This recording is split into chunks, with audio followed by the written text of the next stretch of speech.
We have breaking news that a law giving liability immunity to pesticide producers is on the Georgia governor's desk. Georgia Senate Bill 144 will give pesticide producers like Bayer, BASF, ChemChina, and Corteva liability immunity from lawsuits associated with any adverse health effects or harms to crop or property from their chemicals. For example, herbicides like paraquat are produced by ChemChina for the United States, even though they are banned in China.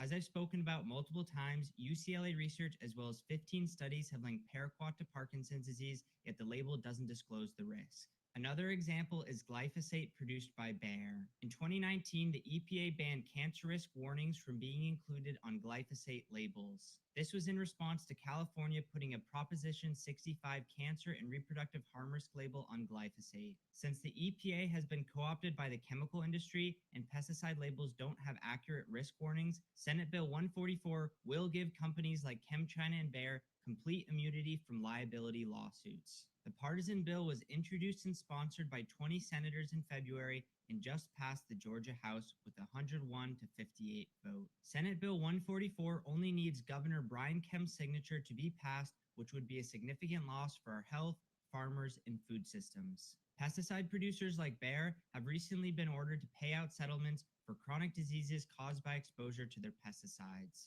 The pesticide manufacturer's goal to be free of any liability was made clear in the bill when it stated that every effort must be made to strengthen the United States production of pesticides. In addition to blocking lawsuits from future exposure, the bill would also block people who had exposure any time in the past. The chemical companies have been calling voters to push support for the bill by claiming that it would help farmers. What the bill actually does is strip the few rights that exist from farm workers, rural communities, schools,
What's up, guys? How we doing? What's up, Kim? Are we anti-bubble now? Or do we There's have a no bubble? bubble? Oh, we might have a bubble. There is a bubble. Okay, all right, we're good. You're making me nervous. When I first popped in on my phone, I didn't see one. I was like, what are we doing? There's a bubble, guys. Don't There is worry. I'm just putting out a please repost the space.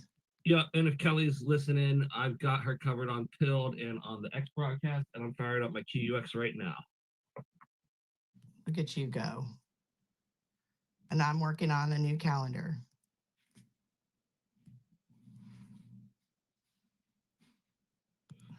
You know, someone requested a updated spaces schedule. I was wondering if we have that somewhere. That's what I'm working on. Oh, that's what you're working on. I thought you meant like a calendar. No, like spaces. Yeah. Because I'm adding hey Scooter.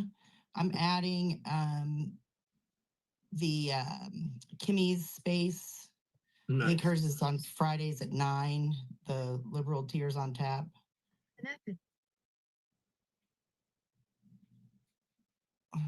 What was that, Kelly? That wasn't me. Oh, that was weird. Wasn't me either. Michael. I think. But while I'm here, go ahead, Kel. let me go ahead and say that we are streaming on X Live and QUX TV and Rumble and Pilled and Kick and YouTube. Don't talk about COVID and Facebook. Wow. And Just COVID rolling the talk dice again, aren't you? Oh We're- yeah. We're on Facebook. Oh yeah. This will be my Facebook is the place. third or fourth time. They haven't taken me down yet. Oh, good. We're putting Zuckerberg to the test. So that was Little Absolutely. Temptations tonight to start off the space. Little Ball of Confusion, one of my favorites. So good. Oh, that's what that was. I was I freaking was- chair dancing. I was wondering like what you were going for, what the jam was, because I'm thinking, what is this, like barnyard music or something? The Temptations, man. It's good stuff. All right, so tonight we are going to talk about Presidents 11 through 15. And this is uncharted waters for me because I don't know pretty much any of them. I did know number 11, though, James K. Polk, because I did a book report on him, I think in like 4th grade. And I just remember his name. I didn't remember anything about him. So I'm going to learn fresh. Last week we went through 6 through 10, which was John Quincy Adams. Andrew Jackson, Martin Van Buren, William Henry Harrison, and John Tyler. Those I'm having a hard time remembering. One of those was had the longest inaugural address. It was Harrison, I think, and also the shortest term. So the shortest term was definitely in there, and that was Harrison for sure. And he did have the longest inaugural speech because he got pneumonia after that because it was raining, and he died like 3 weeks later. Dun, dun, dun. He was the first president to die in office. Another one bites the dust. Well, actually, the first one bites the dust. Right, exactly. Sweet. I think I just sold a table. Yes.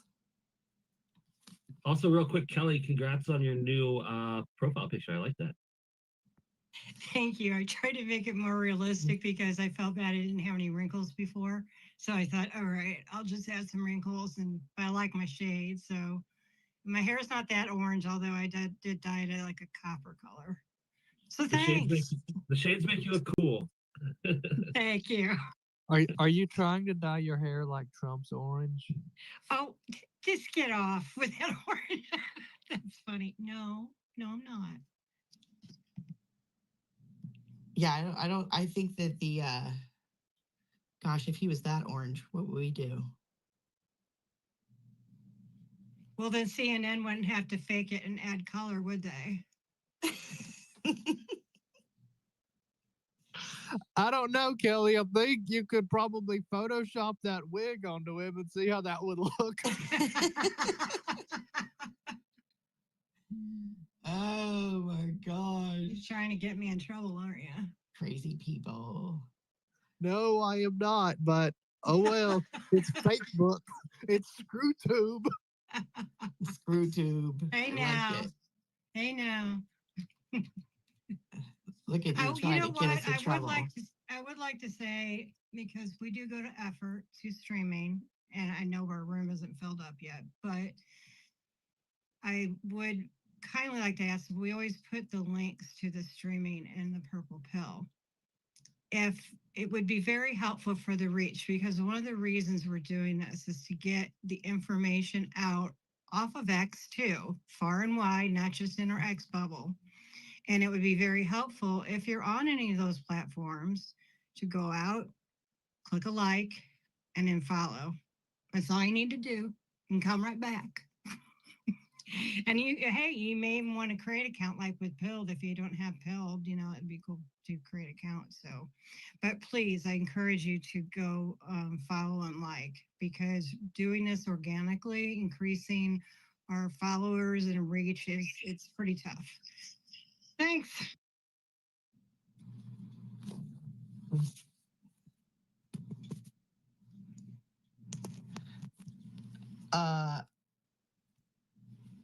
I just, sorry, I was getting a text message from the table that I may have sold. And they were calling me as well.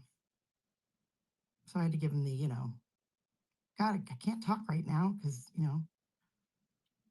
running a space. Tell them to join. I was thinking about that. Congrats, Kim. Well, we'll see. You should negotiate on the space. That would be fun. Oh my gosh, no. I'm terrible negotiator. Don't give her any ideas. Charge him a tariff. Oh yeah. Let's say I'm gonna charge a 10% tariff for the tables.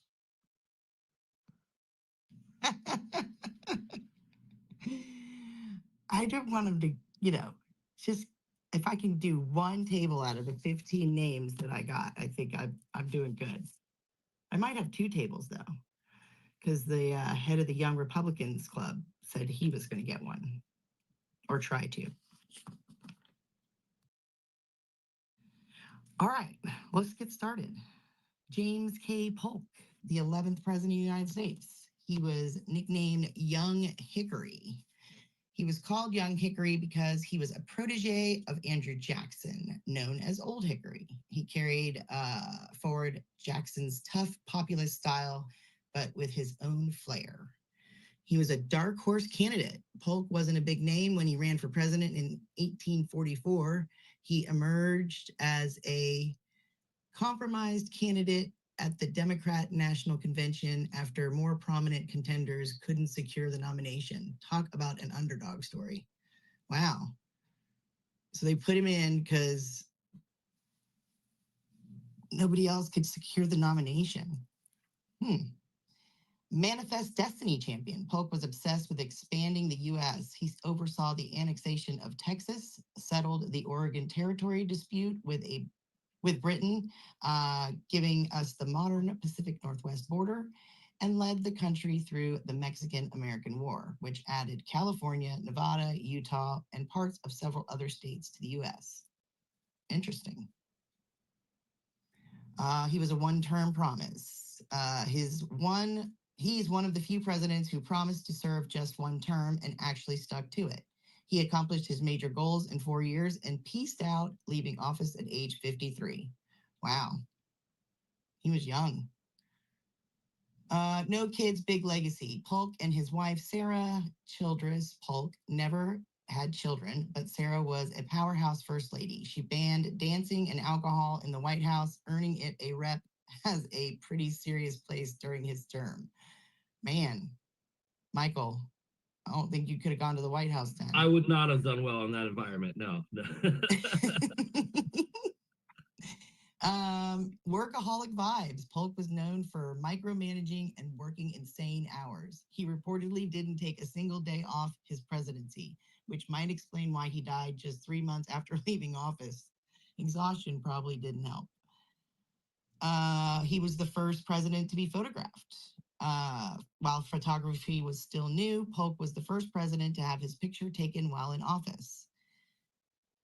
I don't know what that word is. The daguerreotypes of his look stern. The daguerreotypes of him look stern, but that was partly because you had to sit still for ages back then. Yeah, I don't think I could have done that either. But I don't know what that word is. Daguerreotypes. But that's why they didn't smile, because they had to sit for so long. Where's our bathing suit photographer or our model photographer when you need him? They could tell us what a daguerreotype is. He's probably out, recruiting more bikini wearers. Mullet man. Don't give him any ideas, Kim. I know, right? I'm seeing a daguerreotype is a photographic process invented in 1839 that produces a one-of-a-kind, highly detailed and reflective image on a silver-coated copper plate. Oh, so that was when they were doing the plates. What would they say now? Instant photography at all times. Instant gratification. Mm-hmm. I often wonder, what, somebody from that time period, if they were to come here, would they just, go insane immediately? Yes. I think so. I remember hearing something about something about a guy who went to prison. I forget how many years ago. But he comes out.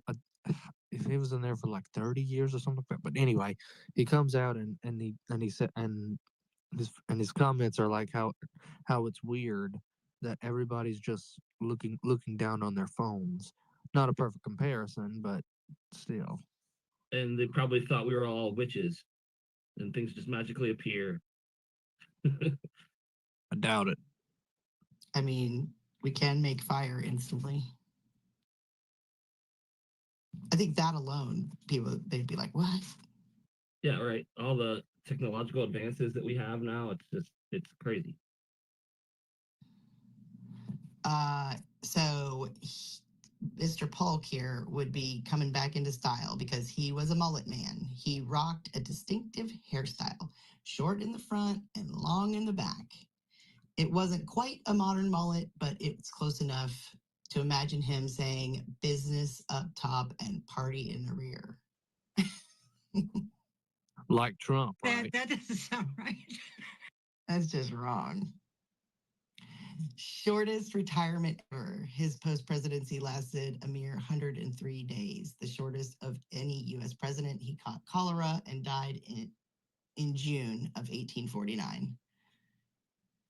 And then mystery surgery. As a teenager, Polk survived a risky operation to remove urinary stones with no anesthesia, just brandy to dull the pain. The fact that he lived through it is pretty wild. That's crazy. I mean, I've heard Who knew, about right? people doing it with like music and stuff like that, having surgery with just sounds and music, Oh, that's crazy. right? I knew someone that she had a major surgery and she just said, I'm not going to go under anesthesia. And she prepped for it for months and she did it. I can't even imagine. Is there a reason? Did she have a reason to not want the anesthesia? I think that she just didn't want drugs. Okay. Yeah. I mean, yeah. Drugs are bad. Okay. Okay. Like I wasn't even gonna do that, the thing that we're supposed to do without drugs. There was no way that was happening. I was like, can I have the program where I get all the drugs? Like give them all to me. I did that for a while. It's fun. It's funny. It's funny. I was I don't think I told y'all, but I'm going through Lee Strobel's The Case for Christ, and one of the guys he talks to is a guy who is a Jew who experimented with who was into like LSD and some of that other stuff back in the day as part of his spiritual journey, and he's one of the Jews who became a Christian, and it was an amazing story. So he tripped balls and found Christ, I guess. well there's more I to don't like the lineup of that story. there's more to there's more to it than that. I'd have to go back and listen to the whole, but it's a heck of a spiritual journey. I think this guy also experimented with Eastern religions like Buddhism and other things, but found emptiness in all of them. So Kind of like the yin and yang of things. It's kind of interesting with Taoism. Kind of like went through that religious journey myself of going through different religions and I thoughts and ideals and things like that. Found it interesting. You put out positive energy, you receive positive energy. You put out negative energy, and you get negative energy. Kind of like a karma sort of thing, and I kind of accept that to an extent. You know what I mean? I think you put out positive vibes, and you get good energy back. Sometimes you get hit with negative energy, but you could defeat it with positive energy, right? So it is pretty cool stuff, but yeah. I'd say more, but that would derail the space. Yeah, that would be an interesting space though. I've heard lots of divine interactions while on psychedelic drugs. It makes things interdimensional, maybe. I don't know. It opens your third eye, like, yeah, I'm a surfacey girl. Like, I want to have fun. I'm going to do that kind of stuff. I'm not going deep. At least none of our presidents did, right? That's right. That's right. Well, that we know of. I mean, I just found out recently that the during the Salem witches and all that stuff, that the reason that while they were thinking that they were witches, and demonic was because there was a mold that was growing on something and they were eating it, and it was making them hallucinate. I didn't know that. Oh wow. Oh, that is wild. Right? You know, I grew up in Medford, Massachusetts, so like we went on a school trip to Salem, Mass, and they took us. All I remember is like on the school tour, we went through some of the witches areas, like where they'd hang the witches or burn them at the stake and stuff like that. And we ended up going to this like building, or it was like kind of like a cathedral in a way, but it was just like demonic. And like I remember walking into one of the center rooms, and it reminds me of like that eyes wide shut sort of thing, like where there was like a pentagram on the floor, like it was in the center of the floor and all this stuff. And I'm like thinking, I thought about it like maybe like a year ago or something about that school trip. And it's just kind of weird to like, taking children through like, a setting like that, where they have like pentagrams on the floor, and it's like they used to have satanic rituals and crap like that. It's just, I don't know. Like, I having flashbacks. All I can remember is that pentagram on the center of the floor in this big ballroom, kind of like, and I had like the upstairs kind of like balcony seating as well, which is it was just kind of a weird place. I forgot what it, like, I'd like to find out what the building is actually, and like go look at investigate it a little bit or something, research. You would have been somewhat fascinated back when I had Linz Piper Lannis on, who's a sex trafficking survivor, and she's pretty outspoken politically as well. I think she's running for office, but she talks about how like her family were Masons, and uh, that's why she got into it in the first place, and talks about satanic rituals and things of that nature without describing them into detail. Although I did press her on it, but you would have, if I had known you back then, you would have been fascinated by it. Anyway, Kim, what else do we know about President Polk? He was not the flashiest of presidents, but he packed a lot of action into one term. So he was very stoic, obviously. Um, you know, the wifey didn't let the alcohol in. They banned that. Um, but I mean, Hang on. he did quite a bit. Define stoic. Just Let's say straight laced. How about that? No sense of humor. Yeah, because it mentions that he, had a stern look on his face when he was having his photograph taken. Talks about the, no alcohol at the White House. Resting bitch face, right? Right. The old-fashioned resting bitch face. Exactly. You mean like the one Kelly has? No, I'm kidding. Hey now. But he oversaw. I mean, he expanded the U.S. tremendously. He oversaw the annexation of Texas, which they're still trying to get out of. He settled the Oregon Territory, right? And then basically defining the modern Pacific Northwest border. And he led the country through the Mexican-American War, which gave us California, Nevada, Utah, and several other states in the U.S. I mean, that's pretty incredible for one term. That's a pretty big expansion. Like that, I think President Trump would be jealous. That'd be like us taking Canada and Greenland. Right. I was going to say, you took the words out of my mouth. Exactly. Well, I mean, there's definitely a little bit of Polk in Trump. So Zachary Taylor is our 12th president. Old Rough and Ready. Taylor earned this nickname as a military hero during the Mexican-American War. He was a no-nonsense, rugged soldier who'd fight alongside his troops, often looking more like a grizzled farmer than a polished general. He never voted before presidency. Despite being a career military man, Taylor had zero political experience and didn't even vote in an election until he ran for president in 1848. He was too busy leading troops to bother with ballots.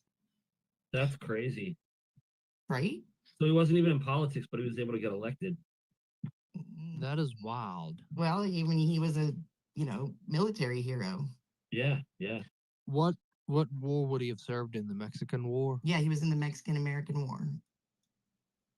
So, I mean, that makes sense because, you probably think our military or, the guys, the generals, the ones that were successful probably were the most popular, like rock stars kind of the day.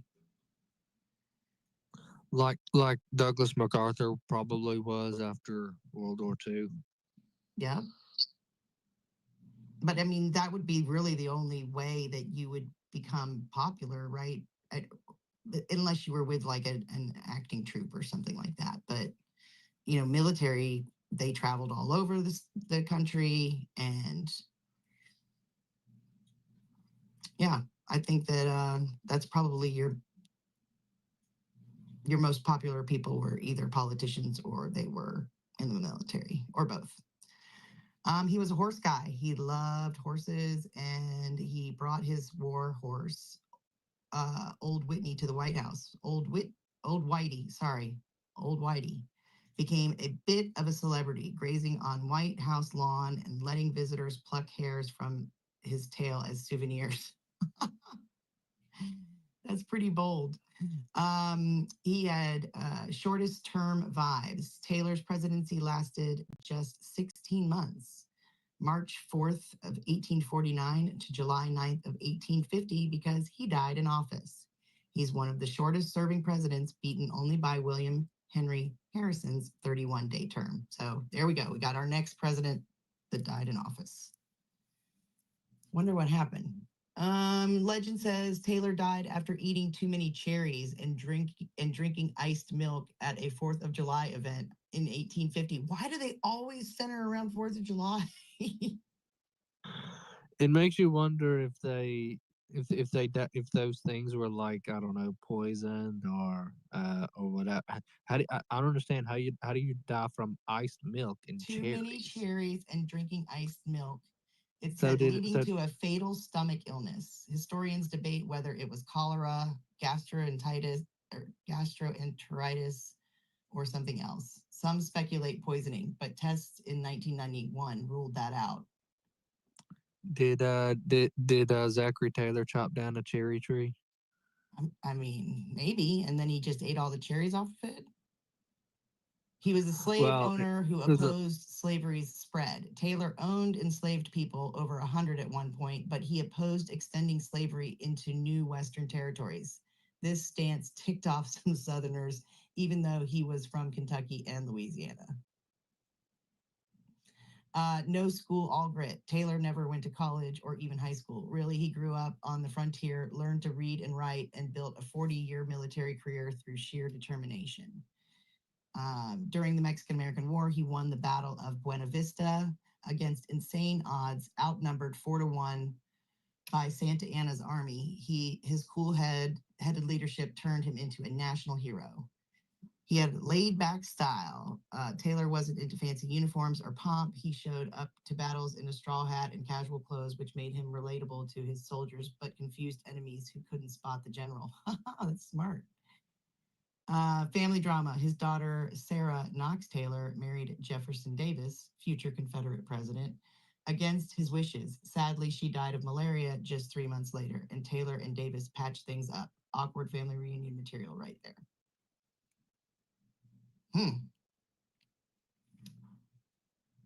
Sounded like an interesting guy, but he wasn't in there for very long. What did it say? 16 months. 16 months. Yeah. Beaten only by William Henry Harrison's 31 days.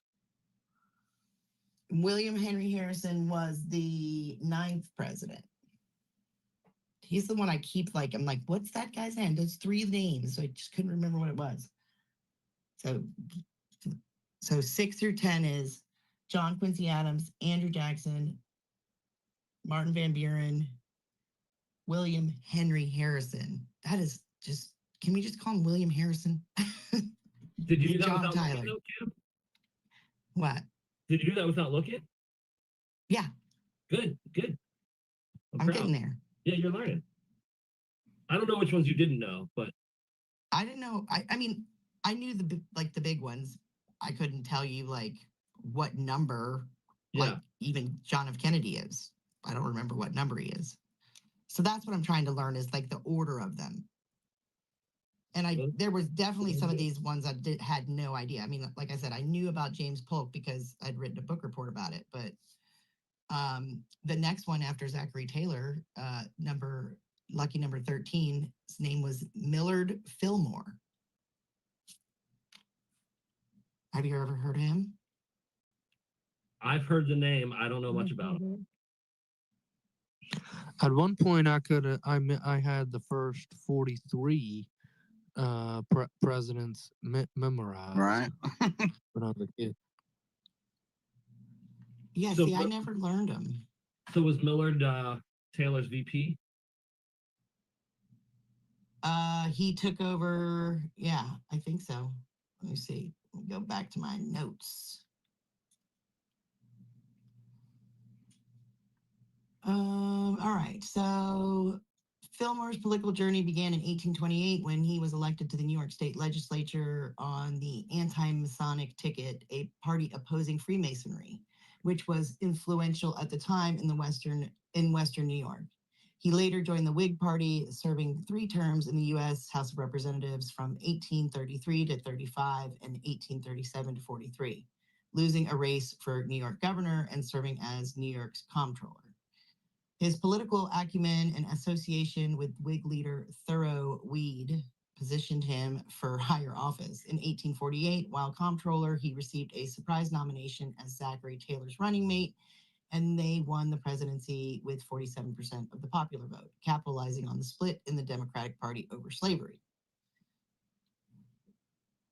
That's fascinating, the Masonry, if you ask me. Right? Yeah. What was his VP's name again? Taylor. So he was VP to Zachary Taylor. Zachary Taylor. Okay. And then Zachary died. As you're describing him, you know. Yeah. Then Zachary Taylor died, and Fillmore became president on July 9th, 1850, following Taylor's sudden death from a stomach illness, making him one of 5 accidental presidents in the U.S. history. His presidency was marked by efforts to reduce tensions between the North and the South, culminating in the Compromise of 1850. This compromise, signed into law in September of 1850, included 5 key bills: California admitted as a free state, New Mexico and Utah territories organized with popular sovereignty on slavery, settlement of the Texas-New Mexico boundary, abolition of the slave trade in Washington, D.C., and a strengthened Fugitive Slave Act. Fillmore believed this compromise averted a crisis, writing, "The long agony is over," but it left factions unsatisfied, particularly Northern abolitionists who criticized the Fugitive Slave Act for denying due process to runaway slaves.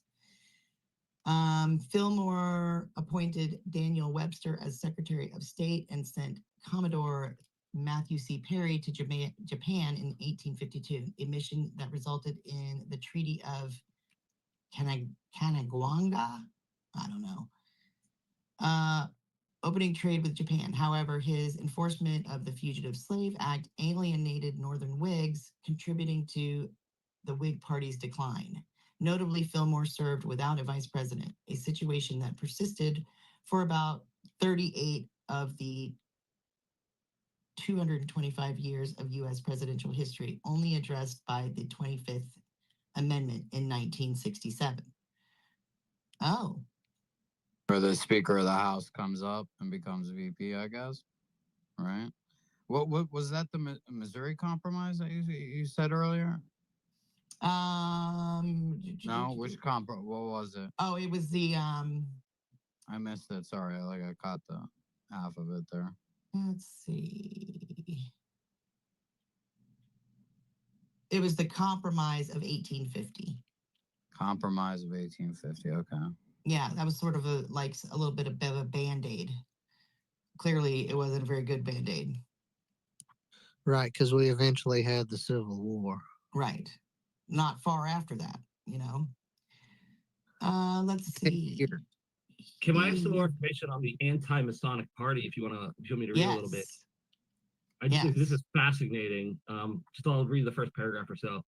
The Anti-Masonic Party was the first third party in United States political history, emerging in the late 1820s. It was primarily a single-issue party focused on opposing Freemasonry, a fraternal organization that many Americans at the time viewed with suspicion due to its secretive nature and perceived influence over political and economic elites.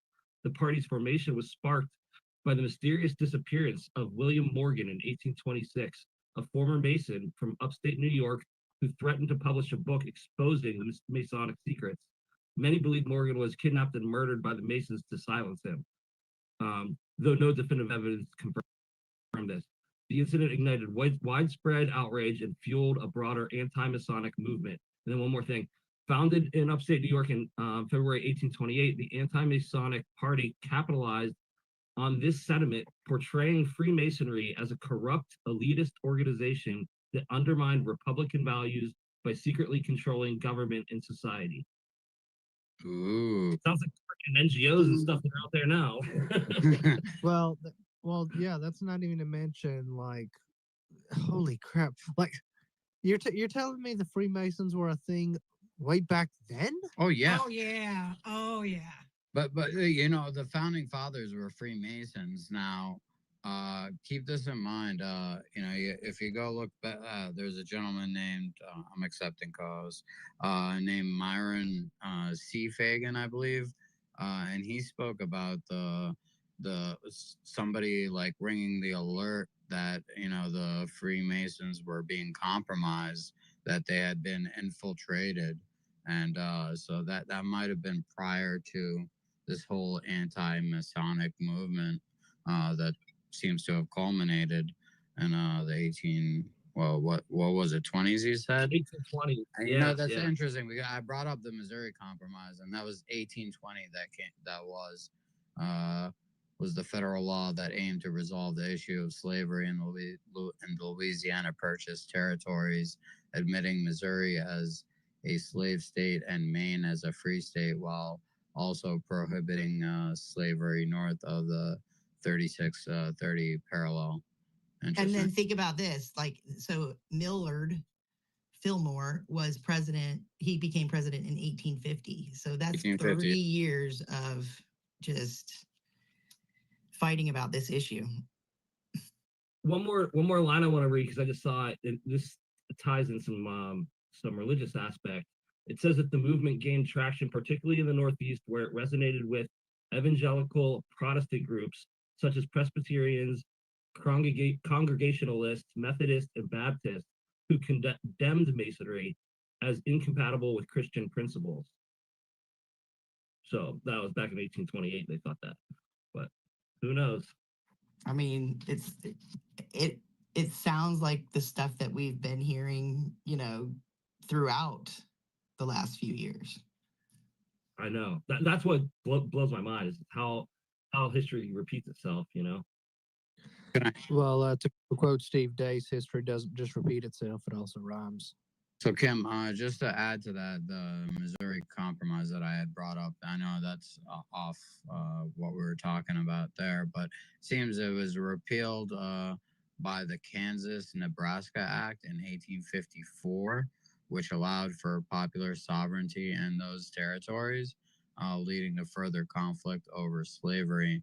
And then, of course, the Dred Scott versus Sanford Supreme Court decision in 1857 further undermined the compromise by declaring it unconstitutional, arguing that Congress lacked the power to prohibit slavery in the territories. So yeah. So this is like, I think that this is a good example of, you know, the states need to.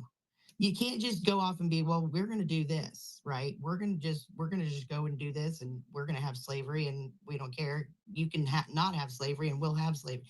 It doesn't work like that, right? Like big issues like that, we can't have states just peeling off. I don't know. You're sounding like a Fed. Right? Oh, no, it's just like what we joined this union under the U.S. Constitution. So, everyone has constitutional rights. That's a U.S. citizen, of course. So that's got to be, universal throughout the country if you're joining in this union. So keyword union, you agreed upon.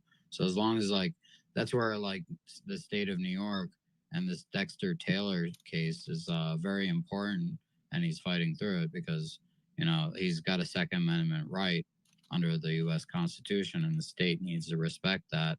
But they're not doing that, so it's got to go to the Supreme Court, and he's willing to take that battle on. So, yeah, All right. really interesting. I want to read. Just want to clarify about the 25th Amendment really quick because that came up. I mean that didn't get passed until 1967, and who was it we were talking about? Millard never took a vice president, right? So that was in 1854. So it took until 1967, so over 100 years to get the 25th Amendment. The 25th Amendment of the United States Constitution is all about presidential succession and disability. Basically, it's the rule book for what happens when the president can't do the job, either temporarily or permanently. Ratified on February 10th, 1967, it was a response to some glaring gaps in the original Constitution that became painfully obvious over time, like after assassinations or health crises. Here's a breakdown of what it does, spiced up with some context. So there was no 25th Amendment when JFK was shot. All right, so Or when FDR served 4 terms. Right. Section 1, the VP steps up. If the president dies, resigns, or is removed, think impeachment, the vice president becomes president. This was already tradition. John Tyler set the precedent in 1841 with William Henry Harrison. And then example, when Nixon resigned in 1974, Gerald Ford went from VP to president, no questions asked. Section 2 is replacing the VP. If the vice presidency is vacant, say the VP becomes president or quits, the president nominates a new VP who needs approval from a majority of both houses of Congress. Before this, the office just stayed empty.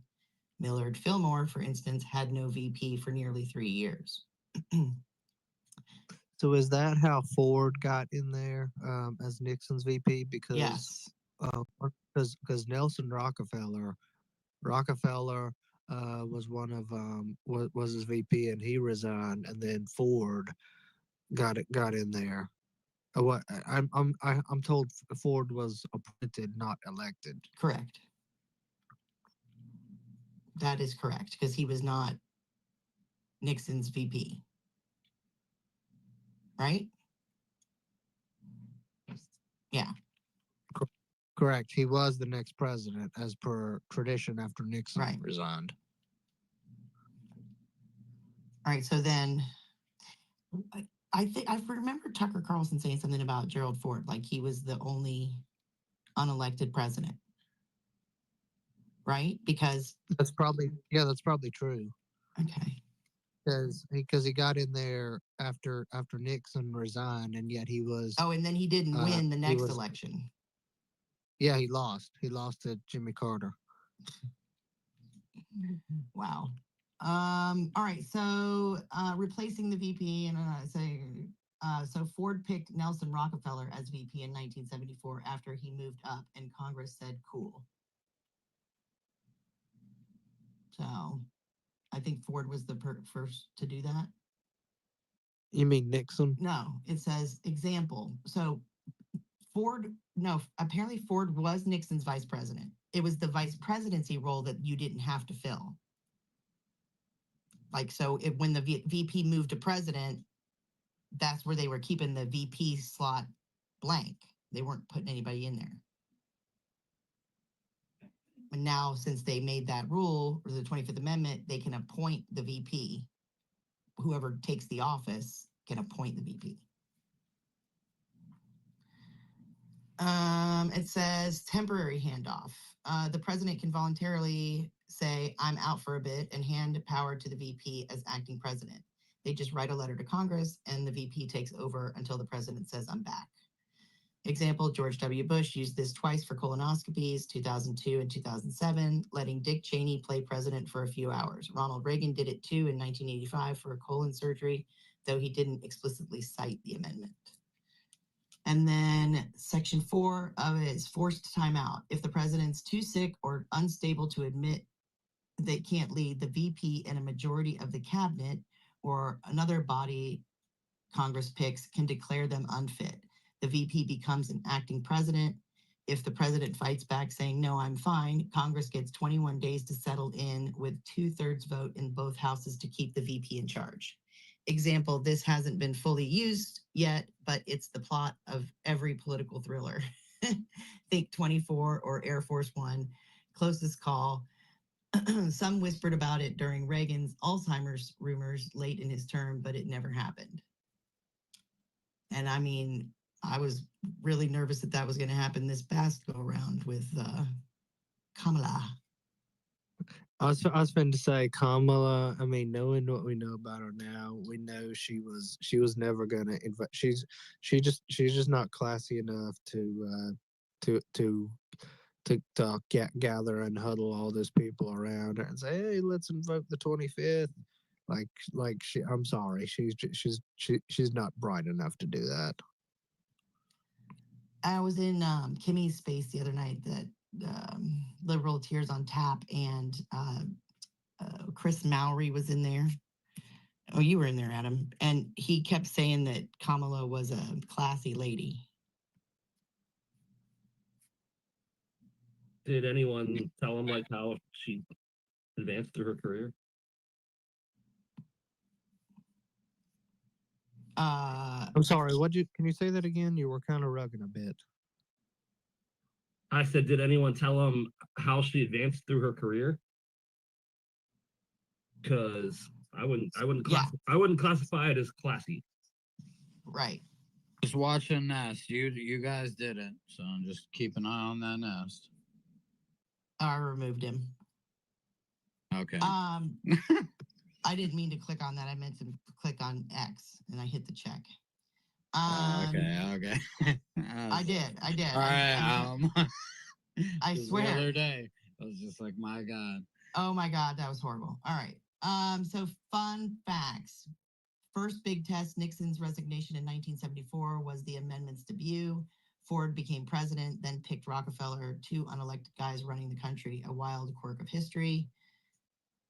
Pop culture star, it's the go-to for TV drama. Ever notice how often shows invoke the 25th when the president's kidnapped or crazy? And then never fully triggered. Section 4's involuntary clause is the nuclear option no one's pushed yet. It's like a loaded gun in the Constitution. Everyone knows it's there, but using it is messy. Wow. That would be chaos if it were used. It says, as of April 8th, 2025, it's still a quiet giant. People speculated about it during Trump's COVID bout in 2020 or Biden's age-related chatter, but no dice. It's less about frequent use and more about having a safety net when the Oval Office hits a crisis. It is sort of like the nukes, right? Where it's like it prevents people from getting crazy. All right, so some more fun facts about Millard Fillmore. Can I jump in with some breaking news? Interesting. Yes, of course. No, I'm kidding. This is Hefe's on the stage. Is that the breaking news? No, this is on Attorney General Ken Paxton's I'll take X the book. space. Go ahead, Michael. My bad. Apparently, Ken Paxton is going to announce his candidacy for the U.S. Senate tonight. Wow. That's interesting. Well, that just means Paxton's not going to do anything on any issues we care about. I'm not going to name names. True. Booted from ScrewTube and Facebook. I mean, I don't know. Paxton did sit there and get impeached, and then I went to bat for him, and he's not impeached anymore. So maybe we have a chance with that one. So he'd be running to replace who a lot of people call Rhino, that Cornyn. Yes, sir. Have you seen him? He's been backpedaling a lot lately. Who, Cornyn? John Yeah. Cornyn. Yeah. He knows he's toast. Yeah. Yeah, like in the past, I've seen him like make some good, like, speeches, and I had a bit of respect for him, like on some issues that he spoke up against. But like he's really like shown out to be a rhino, like over the years. He's not exactly who I thought he was. All right, Yeah, so I wish Tom were here because he would he would tell you all about he'd be talking about Harris County, but he would also tell you about John Cornyn and all that. So yeah, I hope Tom runs yeah, for we governor of Oh. Texas. That would be great. Yeah. He thought about running to replace Dan Crenshaw. That's right, amazing. Crenshaw, not Cronin. And I was wondering because I remember he was thinking about running against somebody there, one of those two, and it was Crenshaw. That's right. Yeah. That Valentina chick I thought was going to run against Dan Crenshaw. Oh gosh, Texans would not like that. They don't like somebody carpetbagging from another state and moving down there just to do that crap. You ain't gonna get away with that in Texas. I don't think any states like that. California puts up with it though. All right, so Fillmore, it says log cabin to White House. Fillmore was born in a log cabin in New York, so poor that his family didn't even own it. They were tenant farmers. He went from dirt floors to the White House, a true rags to riches tale. He was a self-taught lawyer with almost no formal schooling, just 6 months total as a teen. Fillmore taught himself law by reading books and clerking. He passed the bar at 23, proving you don't need a fancy degree to make it big. There's a famous story that Fillmore installed the first bathtub in the White House. It's totally fake. H.L. Meckman made it up in 1917 as a prank, but it stuck around because it's too good not to repeat. He was a firefighting president. In 1851, when the Library of Congress caught fire, Fillmore didn't just watch. He grabbed a bucket and joined the line to put it out. Not every president gets that hands-on. No VP, no problem. Fillmore served his whole term without a vice president after taking over from Zachary Taylor. Let's see. Fillmore and his wife Abigail set up the first permanent White House library. She was a former teacher and they both loved books. And then 2 weddings. After Abigail died in 1853, just weeks after his term ended, Fillmore remarried a wealthy widow, Caroline McIntosh, in 1858. Ooh. He traded log cabins for a mansion in Buffalo. Macintosh, any relation to the computer company down the line? I don't know. She was wealthy, though. I wonder if dancing ever got allowed again in the White House. Surely dancing and drinking. Maybe Miss McIntosh was a Mason. Oh. Fillmore's often called one of the dullest presidents, and his support for the Fugitive Slave Act didn't win him fans. Historians rank him low, but his name lives on in trivia and Buffalo's Fillmore Avenue. Okay. Let's see, what's our next one? After that, we've got Franklin Pierce. I see Fed Up has joined us. Hi, Fed Up. Out of North Carolina. Carolina. So Franklin Pierce was the 14th president. Let's see. Tell me about him, Grok. Oh, Handsome Frank. Pierce was nicknamed Handsome Frank because, let's be real, he was a looker. Tall blonde hair, brooding vibe. Historians called him one of the most attractive presidents though his presidency didn't quite match the charm.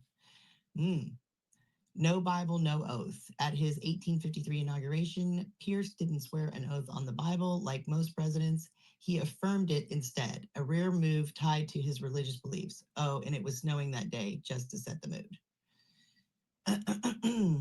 Tragic family man. Pierce's personal life was a tearjerker. All 3 of his sons died young, one at birth, one at age 4 from typhus, and the last one, 11-year-old Benny. in a horrific train wreck. Pierce and his wife Jane witnessed just weeks before his inauguration. Jane never recovered and wore black for years. Good grief. Oh, here you go, Michael. He was a booze buddy. Pierce loved to drink, maybe too much. He reportedly said, "What can an ex-president do but go back to his bottle?" After leaving office, he died of cirrhosis in 1869. So the rumors of alcoholism might have had legs.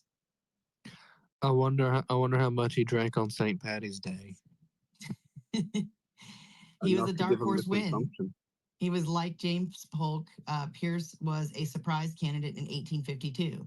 Democrats were deadlocked, and on the 49th ballot, they picked him, a relatively unknown New Hampshire senator. He won the election with a landslide in the Electoral College. Let's see, Bleeding Kansas blunder. Pierce signed the Kansas-Nebraska Act of 1854, letting those territories decide on slavery themselves. It backfired big time, sparking violent clashes known as Bleeding Kansas and pushing the country closer to civil war. Oops. Civil War outcast. Pierce was pals with Jefferson Davis, future Confederate president, and openly criticized Lincoln during the Civil War. Northerners called him a traitor, and he once got mobbed at home after Lincoln's assassination. Talk about bad timing. First Christmas tree. Some say Pierce put up the first White House Christmas tree in 1853 or 1856 for local kids. It's debated, but it's a cozy image amid his gloomy term. And then it says War Hero Light, like L-I-T-E. Pierce served in the Mexican-American War, rising to Brigadier General. Oh, I have one of those. He wasn't exactly a legend. He fainted from a groin injury during one battle, possibly from falling off his horse, and missed the action. Still, he got the hero label. Doesn't sound like much of a hero. No, shortest veto ever.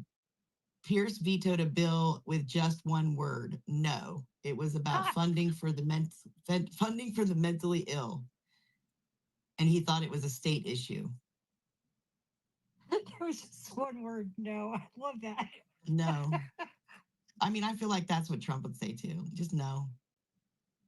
I mean, there's precedent like for Trump it would now. say you're fired. I like both of them. That's what What'd you say, Pepe? I said there's precedence set for it, so if he does do it, he can claim precedence. There you go. We'll just cite Franklin Pierce. Franklin Pierce, FP. All right. Number 15 is James Buchanan. So talk amongst yourselves while I look him up, because I didn't have time today. Okay. I say that Governor Kent needs to say no on SB 144 to not allow immunity for Monsanto, right? Look up in the nest, and you got a phone number you can call tomorrow. Kelly, I was extremely busy at work today. Did I see you post something about getting a win with that in one of the states today? Yes, Tennessee. All the grassroots people, libertarians and stuff, shout out to them.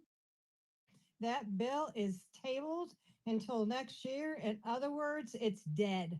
Nice. So way to go, Tennessee. See, there's wins. Daniel Boone smiles upon you from the grave. Good old Daniel Boone. We're getting some wins on the board. We're getting wins at the Supreme Court. We're got a potential win on our fight over the Supreme Court here in North Carolina. So they're making the 60,000 ballots are being fought over. The court said the people that did those ballots have 15 days to prove their identity, and then they'll probably throw them out. And all we got to do is flip 700, and we win the seat. So, what race is that for? Supreme Court for North Carolina. Would because that flip the ballots? That would flip the ballots, because the incumbent Democrat won by like 700 votes, and they're fighting over 60,000 ballots that don't meet the requirements of our voter ID law that went into effect this election. And so the Republican has been suing over those ballots. He's like, they can't be counted. they didn't qualify. And it's been fought through several things. The Supreme Court or the district court, I can't remember how high it got, pushed it back and said, no, this is a state issue, pushed it back to the state. And the state court just ruled 2-1 that they have to be re-reviewed, and that any of the people that did those ballots have 15 days to prove their identity, or those ballots could be thrown out. So we'll see from there, which means it'll probably go to our full Supreme Court. And if it goes to our full Supreme Court, we probably win because we've got a pretty good majority. And the one of the Democrats would have to sit out because, well, she's part of the race. So we'd be like 5-2 majority, Republican to Democrat at that point on voting on it. So very important one, because the other thing is, if we win this one, this will be the first one we can say, we told you they cheat. And now we'll have a court case. They keep saying, no, well, the court's bull. Now we'll have a court case. It's good to hear people fighting and winning. It does happen every once in a while. So I went down a little bit of a rabbit hole while you guys were talking, because our next president is James Buchanan, and my U.S. representative is Vern Buchanan. So I wanted to know if they were related at all. It said they weren't related, but then it mentioned something about Vern, Vern's wealth and political career stem from his own business ventures. So I was like, oh, wealth, huh? So I went and looked to see what his estimated net worth was. Is Vern related to Pat Buchanan? Interesting. I don't think that so. Might be an interesting thing to look up. I'll do the research on that. Okay. But so it said in 2018, Open Secrets reported his net worth at approximately 157 million, ranking him among the wealthiest members of Congress. Other sources like Celebrity Net Worth have pegged it lower, around 44 million as of earlier filings, though. It says more recent analysis, such as those from 2024, suggests his net worth could be as high as 249 million. How do you get so much? In his ongoing investments in business ventures. How do you get so much net worth on a $300,000 a year salary? Right. Well, he has several businesses. It says he owns automotive dealerships, real estate, and reinsurance companies. What's a reinsurance? Is that like a Ponzi scheme for your Ponzi scheme? I mean, I guess. Huh. That's crazy that he's that rich. That's $249 million. I mean, what's going on here? No wonder we can't get him out of that freaking seat. Insider trading, anybody?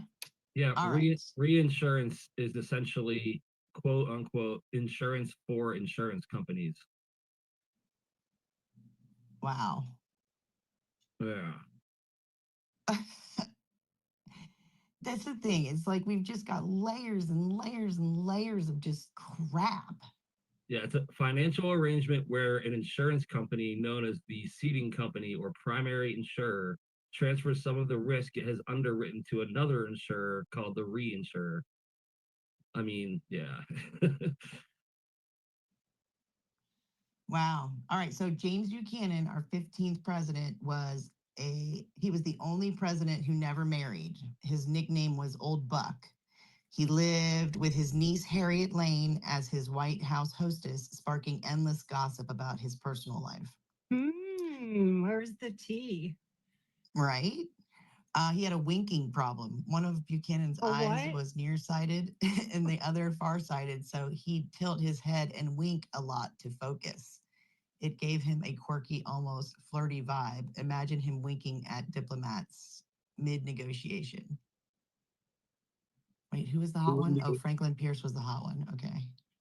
He wouldn't be able to get away with that today. The Democrats would slap him with a sexual harassment suit. Oh, so true. Well, so not true. if he was a Democrat. That's true.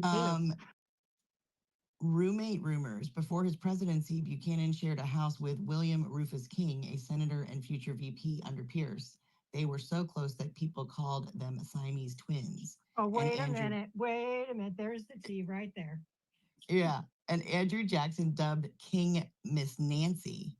Some speculate they were more than friends, making Buchanan possibly the first gay president, though there's no hard proof. Wow. So Obama wasn't the first? Nope. Did they think Lincoln was gay too?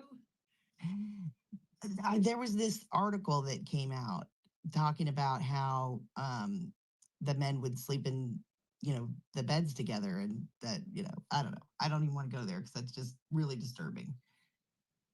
Not that there's anything wrong with it, but it's just weird. It's only gay if you touch tips and look into each other's eyes. Ew, Pepe. Oh, Yeah, this You is a just can't civics refrain. page, man. Come on. That's it. Facebook and YouTube are done. thanks a lot, let's see. Pepe. Yeah. Oh, It's my only bad. if you touch Pepe's. That's it. I was on the feed for longer than 8 seconds. I thought it was okay. Let's see. Dred Scott disaster. 2 days after his 1857 inauguration, the Supreme Court dropped the Dred Scott decision, saying enslaved people weren't citizens and Congress couldn't ban slavery in territories. Buchanan meddled behind the scenes to push it, thinking it'd settle the slavery issue. Spoiler, it made everything worse. Boy, it seems like every decision they're making is just building. It's like, don't do that. Party animal. Oh, Buchanan loved a good time. He once bought 10 gallons of whiskey for a party after leaving office and was known to down a bottle of rye with guests. His inauguration ball had 400 gallons of wine and 500 quarts of ice cream. Heck yeah. I don't know Well, how you that know goes these what? things. Kim, you and Michael would be in heaven. Right? Yeah, we'd be good there. We'd be taken care of pretty well there. I could barely even say the word ice cream just now. Ugh, it's If been you do have a hand, do you want to go to Fed Up real quick? Yeah, go ahead, Fed Up. Yeah, I was just gonna say, it's funny when you look into these folks how different things could have been depending on decisions they made. Like one thing that he did was when he ran, he said he was going to be a one-term president, and he stuck to it. So you had, instead of an incumbent running against Lincoln, you had this disheveled Democratic Party running against Lincoln. So who knows what would have happened if he would have run even with the controversies as an incumbent, especially if he would have beat Lincoln. Who knows what would happen, right? I think he was out of there because, he made a mess. Well, according to what I found, apparently he had said he was going to be a one-term president when he ran, and he stuck to it. Him and Coolidge did the same thing. Was when he ran after he got in after, was it McKinley died? He said he was going to stay in for one term, and he did, which is rare. We've heard a few senators here recently that said similar things, and all of a sudden they rerun, right? Something else that's kind of important to our, at least the geography of the country on the previous one on Pierce. Pierce was the one that signed the Gadsden Purchase. They gave us southern Arizona and part of southern New Mexico. So like Tucson and places like that, that was done under Pierce. Got that done through Mexico. Interesting. Polk was also a one-term president. He said that he was part of the one-term promise. I was trying to go back, and so we got two presidents in this. Well, I don't think any of them served 2 terms. Served from okay, so the first one, James Polk served, he was only one-term president. Zachary Taylor died in office 16 months after he got into office. Millard Fillmore served from July 9th, 1850 to March 4th, 1853, so not even a full term. Franklin Pierce served from March 4th, 1853 to 1857, so that's only 1 term. And then James Buchanan was only 1 term. Huh. All of them. Only one. Let's see. What else was I going to tell you about Buchanan? Let's see. Yeah, he made a big mess of it. So he's a party animal. Panic of 1857, just months into his term, a major economic crash hit. The Panic of 1857. Banks failed, railroads tanked, and Buchanan's hands-off approach didn't help. People started calling him a do-nothing president. Oof. He almost had a duel. As a young lawyer, Buchanan nearly fought a duel over a woman's honor, but talked his way out of it. Dodging bullets wasn't his style. He preferred dodging tough decisions later on. Lincoln's shadow. Buchanan handed over a fractured nation to Abraham Lincoln in 1861. With 7 states already seceded at the handover, he reportedly told Lincoln, if you are as happy entering the presidency as I am leaving it, then you are a happy man. Ouch. Fashion forward, Buchanan rocked a high-collared shirt and cravat, giving him a dapper, old-school look. He might have been a mess politically, but he dressed like he meant business. Oh, he was a goat guy. During his term, someone sent him a herd of goats as a gift. They roamed the White House lawn because why not? Adding a barnyard twist to his already chaotic presidency. There's so much to tie together there, but okay. I mean, we've got a fancy. He was a fancy. I mean, at an affair. They used to call him that, right? A fancy man. They called him Old Buck. They called William Rufus King, his VP and buddy, Miss Nancy. But clearly, I mean, he was the one who rocked the high-collared shirt and cravat. I mean, that's definitely got some fancy boy to it. I don't know. Very interesting. All one-term presidents, 11 through 15. And there was not anything nefarious. Except for Thank the one God Joe ate Biden the cherries. was a one-term president. What? I said, thank God Joe Biden was a one-term president. Oh, for Imagine real. they were trying to run him, like, Oh. even to begin with, in 2020, you know, basement Joe. I'm so surprised that they didn't 25th Amendment him before the election, so that Kamala could have been.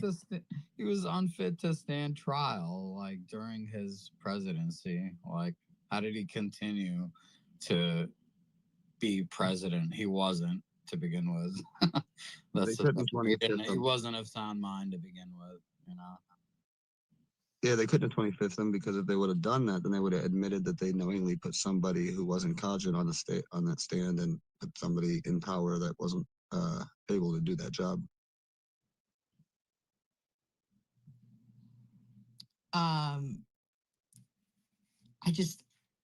I thought that they were going to do it so that she could be an incumbent running. Why would they? I still don't understand how she got 64 million votes. I really don't. I don't think that that's right. No, she did. She like the votes, like all the states that she won were all states with no ID voting, where a bunch of illegals were pumped into those states, and you can bet your bottom dollar a bunch of them probably voted, you know, are we going to investigate that or whatever, you know. I mean, I know we got to tackle the 2020 election, but I'm wondering if they're going to investigate 2024 too. That's what, when they asked for that, I'm like, please do so, because I'm sure there was plenty of fraud in that. Let's do 2022 as well, because, you know, Arizona got jacked and like a couple other states. You know, and then we could go into 2020 and 2018. Even, you know, like I don't know if we could go as far back as 2016, but, you know, I'm sure Hillary, like, had some sort of rigging, and Well, it she was was so just too big to confident. rig at that point, you know. And Yeah. they were dumbfounded by that win. America came out. Their margin of error was too slim. I'm surprised that she didn't have Comey offed after he came out about the emails, because that's what did it. That's what tanked her. All right, so I want to switch gears to the Uncle Eric series. So I did send Kelly, and I believe she put together the pages that I was gonna read. Back channel and then the purple pill. Perfect. So it's down in the purple pill. I was super excited because chapter 12, the title is How to Control People. I thought that was interesting. It says, Dear Chris, the world is full of people who like to play God. They have a plan and they want us to follow it.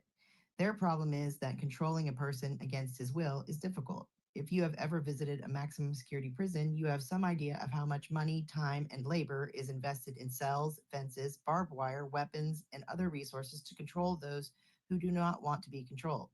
Even then, forcible control does not work very well. Despite these extremely tight security conditions, prisoners commonly get their hands on weapons, drugs, and other contraband. Sometimes they escape or riot. How is a power seeker or to keep control of an entire country's population? The easiest way is for the power seeker to convince the people they should behave according to the power seeker's agenda. The surest way to do this is to insert in people's minds models that serve the agenda. At one time, this could be done easily by controlling the facts people received. The human mind creates models automatically. So if you control the facts the mind sees, you control the model the mind creates. The person then behaves according to the model. He or she is his own personal robot and probably does not realize it. This is why the American founders were so intent on protecting freedom of speech, freedom of the press, and freedom of religion. They did not want anyone controlling the flow of information because they knew controlled data leads to controlled models, which yields controlled behavior. Today, however, after the invention of the printing press, radio, telephone, TV, and the internet, controlling facts has become almost impossible. A shortcut, direct insertion of the model, has become essential if a power seeker wants to control a population. This is why all tyrants try to keep an iron grip on their school systems. When a government controls the schools, it does not need to control the press. It already has control of the people's models. Without realizing it, the people automatically ignore information the tyrant wants them to ignore because models inserted into their minds when they were children tell them this information is unimportant. I have read a considerable amount of history, Chris, and I have noticed a pattern among tyrants. When they come to power, they first seize people's guns, then news organizations, and then schools. Schools seem to be the most important prize because once a tyrant controls schools, he does not need to control much else because he controls the models. P.S., Chris, to some extent, whenever you accept someone else's model, you accept, perhaps unknowingly, this person's agenda. For instance, we cannot be sure what was really in the minds of Copernicus and Galileo, but very likely these astronomers were in search of scientific truth. So when you accept their heliocentric model, you are accepting their quest for scientific truth, and you are choosing the truth over the beliefs of highly respected experts of that era. A person who accepts the socialist central planning economic model of Lenin and Stalin accepts Lenin's and Stalin's belief that government experts have the right and duty to plan each person's life and to punish anyone who does not follow the plan, even if the plan is harmful. You will learn more about this in other sets of my letters. The same goes for the ideas I am trying to teach you. I have agendas too. Everyone does. This is part of life. Let me explain mine clearly. I am a great admirer of Patrick Henry, James Madison, and the other American founders, as well as scientists such as Copernicus and Galileo. I believe many of the problems of our world today are due to our drift away from the system of liberty the founders tried to begin. I want very much to return to this system of liberty and to see it develop and flower. The model my letters teach has this as one of its goals. So be aware, Chris, that after you finish my letters, if you decide to accept my model, you will also accept my agenda. And again, to some extent, whenever you accept anyone's model, you have also consciously or unconsciously accepted that person's agenda. Stay aware of this.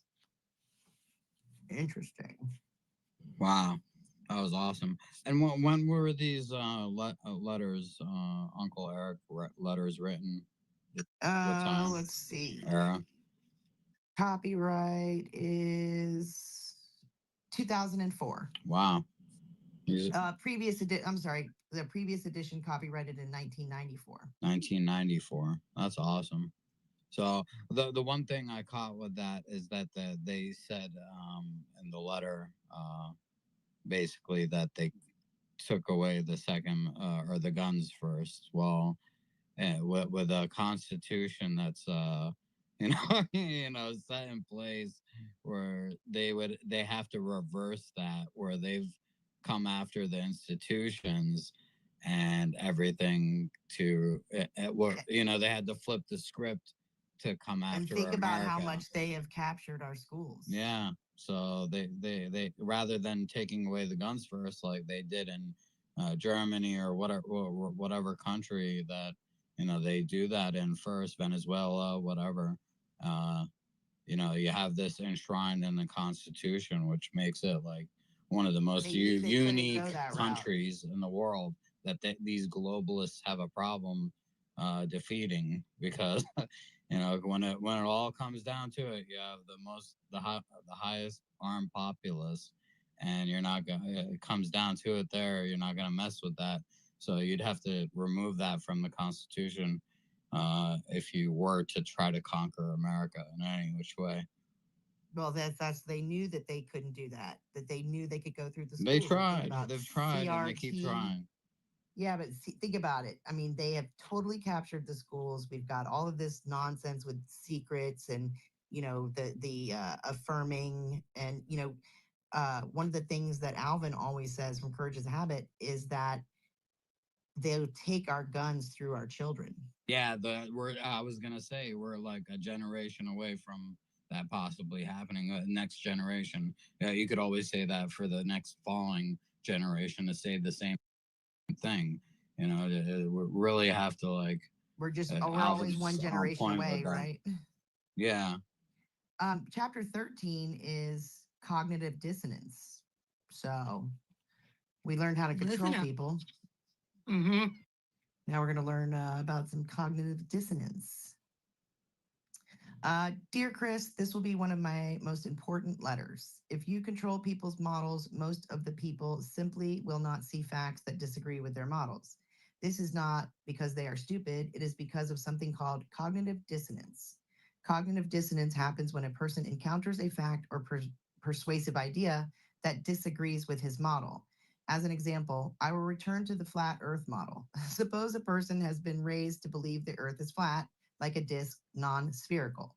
One day, he is standing on the shore as a sailing ship comes toward him. First, the masts are visible, then the hull. If the Earth were a disc, both the hull and the mast would appear at the same time. They would grow in size from a pinpoint to a complete, detailed image as the ship comes nearer. But the Earth is a sphere, so first the person sees the mast, then the hull. If he has lived with the disc model all his life, he may not take notice of the contradiction, or he may dismiss it as an unimportant puzzle that does not require his attention. If someone calls his attention to the contradiction, he may try to change the subject. If the person persists, he may grow angry or he may walk away. Resistance to provable facts that disagree with one's model is cognitive dissonance. Cognitive refers to thinking, and dissonance means disharmony or disagreement. A key point, cognitive dissonance can cause a reaction that is physiological. If the person is prevented from dismissing the contradiction, he may experience higher blood pressure, nervousness, irritability, and maybe perspiration. It is. Go ahead. Counterpoint, Uncle Eric. Convergence. What? Convergence. When something converges with the horizon. That's my counterpoint. Oh, okay. Flat earther. A key The point. disc. Cognitive dissonance can cause a reaction that is physiological. If a person is prevented from dismissing the contradiction, he may experience high blood. I just read that.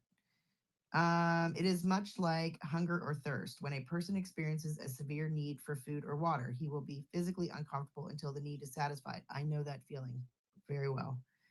Then he will be more relaxed. The more strongly a fact or pervasive idea counters one's model, the more physical discomfort, tension one will feel. The greater will be his desire to ignore the facts or idea so that he can relax. Also, the more deeply the model has been ingrained, the more stress the contradiction will cause, and the harder the person will work to ignore it. This is why those who want to control other people try to impose their models on children as early as possible. The earlier and deeper the model is embedded, the more likely the child and later the adult will blindly follow the agenda the model produces. Wow. In 1936, the Hitler Youth Law made membership in the Hitler Youth Program mandatory for children aged 10 and older. After World War II, in Soviet controlled East Germany, children entered young pioneers at age 6. Cognitive dissonance. Oh, hang on. Yeah, cognitive dissonance is the power seeker's friend, his secret weapon. It is the castle wall protecting the model that causes his victims to follow his agenda. Cognitive dissonance can be so powerful that if you have a fact or idea that disagrees with a person's model, you should be gentle and polite when you present it to that person. You are likely to cause them pain, perhaps even physical pain. So be careful. I have met people who are so wedded to their models that when they encounter something that challenges them, they become violent. This, incidentally, was one of the causes of religious wars during the Middle Ages. This is also where we get the ancient custom of shooting the messenger. Sometimes when people receive bad news, they become so emotional they punish the person who delivered the news. In the case of news that undermines a model, the violence can be extreme. This brings us back to astronomer Galileo. We all know today that the heliocentric model is correct, but being right can sometimes be hazardous to one's health. Galileo's books were banned. He was arrested, tried, convicted of heresy, sentenced to life in prison, and forced to say his beliefs were wrong. Philosopher Giordano Bruno also said the geocentric model of the solar system was wrong. In 1592, he was imprisoned for heresy, then in 1600, burnt at the stake. That is how much violence cognitive dissonance can sometimes produce. So watch for watch for CD, and when you see you are causing it, tread lightly. I am totally making a meme for that philosopher. Oh, shut up. How can you avoid feeling the pain of CD yourself? Make part of your model the belief that you are not perfect, you make mistakes. Your models will never be complete, and some might be very wrong. Anyone's models might be wrong. No human is infallible. Chris, if you sincerely use phrases such as, I am rarely wrong, or I'm rarely certain of anything, or my views is just my opinion, it might be wrong. This will not only give you more tolerance of others and therefore more friends, it will help keep you from experiencing the stress of cognitive dissonance. It is also a sign of maturity. So, Chris, it has been my experience that the best protection against CD is open-mindedness, or if you prefer, broad-mindedness. This does not mean you must believe everything you hear, but never dismiss anything out of hand. Always listen thoughtfully and politely to the case the other person tries to make. After all, you want him to do that for you, right? P.S. One of the most important examples of controlling people by controlling their models was the Janissaries. Created during the Middle Ages, the Janissaries were soldiers fiercely loyal to the rulers of Turkey. These soldiers were taken from their parents in childhood, then educated and trained to serve the rulers. Janissaries were even converted to the ruler's religion and forbidden to marry. They lived together in their own barracks and were given special privileges and prestige for their loyalty, which was totally reliable because Janissaries had been raised to think they were to think the way the rulers wanted them to think. The effectiveness of Janissary's system was so great that the word Janissary has been adopted in the English language to mean a highly trained, blindly loyal soldier who does anything he is told, even if it is grossly unethical, and who never questions orders, a human military robot. One goal of the Hitler Youth and Young Pioneers was to create janissaries. We got some twisted, dark human brain functions. Isn't it Eckhart Tolle, or doesn't it say that the human mind is crazy? Is that Eckhart Tolle, you said? I think it was him. I mean, I think that he cites it in his books. I don't know that he necessarily originally said it. But I think that the human mind is insane or something like that. Because he was talking about the ego when he was talking about when he was suicidal, when he first realized that it was his ego talking and not him, and that, you know, living in the present moment relieves you of all of that nonsense. Well, maybe you could be going insane, like at a point like that, where you come back to grips with reality and sanity, you know. But the world is pretty insane out there. The There human are some mind is crazy definitely people. insane. Hey, you were talking about the Janissaries and the Hitler Youth. Who's one of the biggest people that we deal with on the global stage? That's probably the prime example of that. George Soros. Klaus Schwab. I mean those two will do anything, and I mean, and he's bragged. Soros bragged about turning his own family in, and I mean, he was so committed to the cause.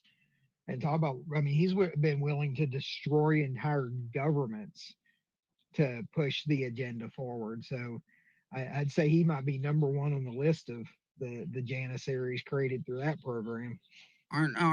Isn't him and his son being investigated or something?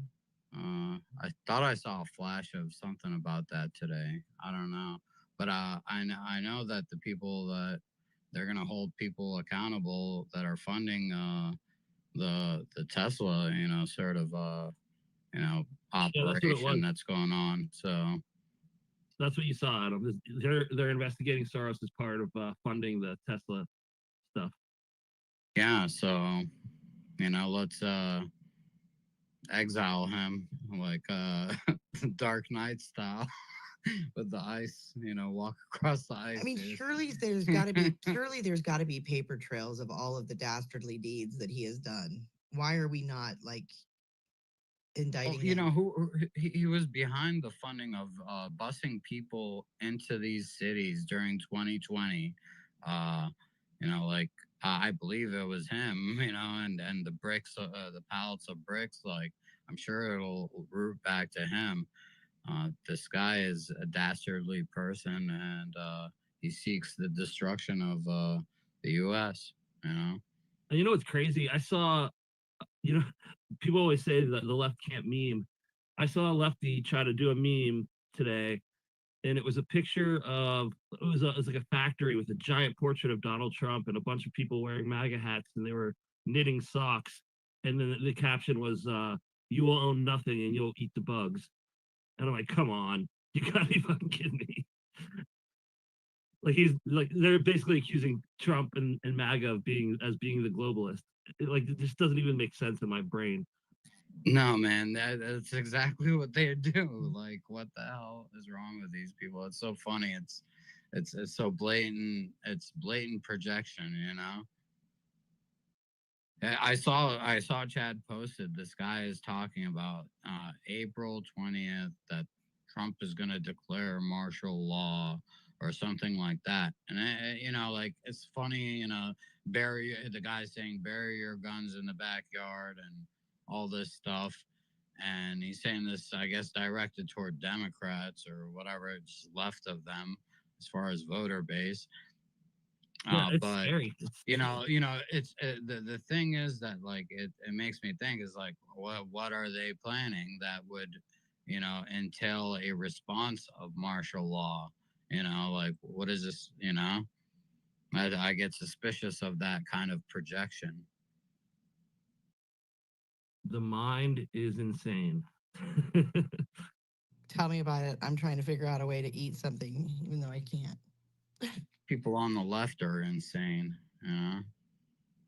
far above Don't mind me whatever. over here. Well, going back I'm to, just, you know, who's funding this stuff, it's like, well, over the weekend, those protests, quote unquote, across the United States. And if you looked at their planning sites, they have listed, all these NGOs and corporations behind it. And it's just obvious to follow the money. They try to say that these are, spontaneous, or people just show up, and no, they don't. They're paid. Yeah, I mean, one of the big accounts, like Wall Street H, one of those accounts put out like they literally listed that all these different companies and NGOs that were funding all that over the weekend, they were like advertising, and that he had a post that just scrolled through all their logos, and they're openly saying they're paying for this. I just can't forget one of the images that keeps sticking in my mind is when they interviewed one of the protesters, trying to ask if they even knew what they were trying to protest, holding a sign that socialism over fascism. First saying, okay, so you want socialism to take over the United States, and then you're saying what we have now is fascism. I mean, it's just so ludicrous, and they can't give you concrete examples of what they're complaining about, right? They have no idea. They have no idea. They just show up. Exactly. They're like, give me my paycheck and I'll leave it, whatever, it's over. I saw a video. I saw a video today where this guy was like showing still photos and like pointing out these same people that show up at all these different protests. And it's like, you guys basically co-opted our right to, air our grievances because you became professional protesters. Yeah, it's their job, right? Like, yeah, I saw somebody with a sign that says "hands off," what did they write? Educate, not education, but eduction. Yeah, hands off eduction. Like, yeah, the Department of Education has obviously failed. So thanks for making our case. I mean, but think about it. It's kind of brilliant because you can't really arrest them because it's our right to, assemble and air our grievances. Yeah, but when it comes to throwing Molotov cocktails through a window into a Tesla plant or burning down several Tesla vehicles in a plant, and that's arson. So that's where even if you like key a car, you should go to jail. Yeah, and the idiots don't all these cars have cameras on them. I saw some idiot keyed a Rivian, which isn't even a Tesla, it's just a completely different company. Yeah. And that thing has cameras on it too. So Kim, did you get to eat? She's still eating. No, I don't get to eat until tomorrow. Okay. Are you fasting? I got one more day. Still I got one. I don't know if Are I'm you gonna make it through. fasting? What are you doing? Yes, I'm fasting. Oh, congratulations. Drink this is the longest I've ever gone without eating in my whole freaking life. You should do intermittent instead. Toothpicks. Toothpicks are good to chew on, kind of And straws. I'm just gonna smoke cigarettes. Yeah, that's what I would do. What about than smoking cigarettes? A toothpick will help you get through the day. Are you drinking lots of water, or are you allowed to have coffee or tea or anything? I'm not allowed to have anything but water with electrolytes in it, and then I'm heating up some bone broth. I'm allowed to have 2 servings of bone broth a day. Yeah, that's the way to do it. So we'll see. I mean, it's really good for you when you do it like that with the fasting and then the bone broth. You do that for a couple of days. I've heard. I think Joe Rogan. Dana White had mentioned that. That's right. And Vinny he fasted for 11 days. Yeah, you slim up and strengthen up at the same time. Longest I've gone to 7. I've made it 7 days. My brain is very clear, that's for sure. Kelly, you made it 7? How long has Kim been doing this? I'm working on 48 hours. Oh, I'm not doing it now. This was when I was younger. I did a 7-day. Not now. Yeah. I might kill somebody for 7 days. Right. They said I the mean- third day is once you get over the third day, right? It gets easier, and you're not as hungry. It's the first 3 That's days what they- filler. That's what they tell me about cigarettes. If I can get past the first day. it's No, easier. that's not true. Yeah, that's bullshit. It actually gets harder the longer you go. I'm not even trying, so don't worry about convincing me. I am Yeah, gonna have to drop soon though. So great Well, I'm space. gonna wrap up this space because I've got some things I need to do, and yeah, just. Is I there think something else we, going on? Because we got some pretty low numbers. Usually we have higher numbers in the space. I don't know. I saw the what is it, Trump Tuesday thing popped up on my notification. Crypto. Yeah, I saw that too. Yeah, that's every Tuesday at 8 though. Yeah, I don't know what's going on. There's a couple spaces going with some pretty lively conversation, to say the least. Well, let me announce tomorrow. Please, please, please attend if you can. It's at 2 p.m. Eastern, getting together with Maha, and it's going to be a pretty strong space against this immunity in Monsanto for focusing first on Georgia because the bill is sitting on Government Kent's desk. And if he ignores it for 40 days, it'll automatically go into law. So we need to focus on that. And there are other states, but we're trying to get as many people together for nationwide to battle this because Monsanto and all the pesticides, we really can't call them Monsanto anymore. It's Bayer, AG. But they're working really hard to do fast track lobbying in all the states to get this immunity in so they can be protected from when Robert Kennedy comes down. And also, Well, we're on to them. yeah, so we're on to them and we're already winning. So Let's Here we go, go. team. Well, we got it Team tabled America. in Florida and in Yeah. Tennessee, right? what? Tennessee, we won. Or the, And Florida, it's tabled in Florida too. is it? Yeah, Okay, I they didn't know. tabled You it mean- last week. I see it in process. Last I checked, and that was yesterday. There's like two ends of it, one SB and one House bill. Is it I thought the they weather already tabled it. modification? Maybe You that's, might want to check and see if they tabled it or not. yeah, if you give us an update, Adam, that would be great. Yeah, I'll look into it. You're in there. You're in the coalition team anyway. DM, the Yes. giant DM. There's about Kelly Mr. making more Philby? DM coalitions. Yeah, well, Maha wanted me to. Hey, Mr. Philby, how you doing? Just wanted to make sure that you knew that I showed up for your space. Better late than never. Oh, you think this counts? Oh, I don't know. Oh, it looks like you brought your friend Jen with you too. Yeah, well, you know, we kind of tag team. Well, So I I'm- made you a philosopher meme. I see that. Phyllis officer. I mean, it could be a really important person. I was just getting ready to shut it down, so it's nice to see you. Oh, there comes Jen. Were you two rabble rousing together? No, Excuse me, it's actually a bonus I'm here. I'm not technically allowed to be or supposed to be in spaces because I have family visiting. So it's actually a bonus. So don't be like, oh, I came in with my friend Chris.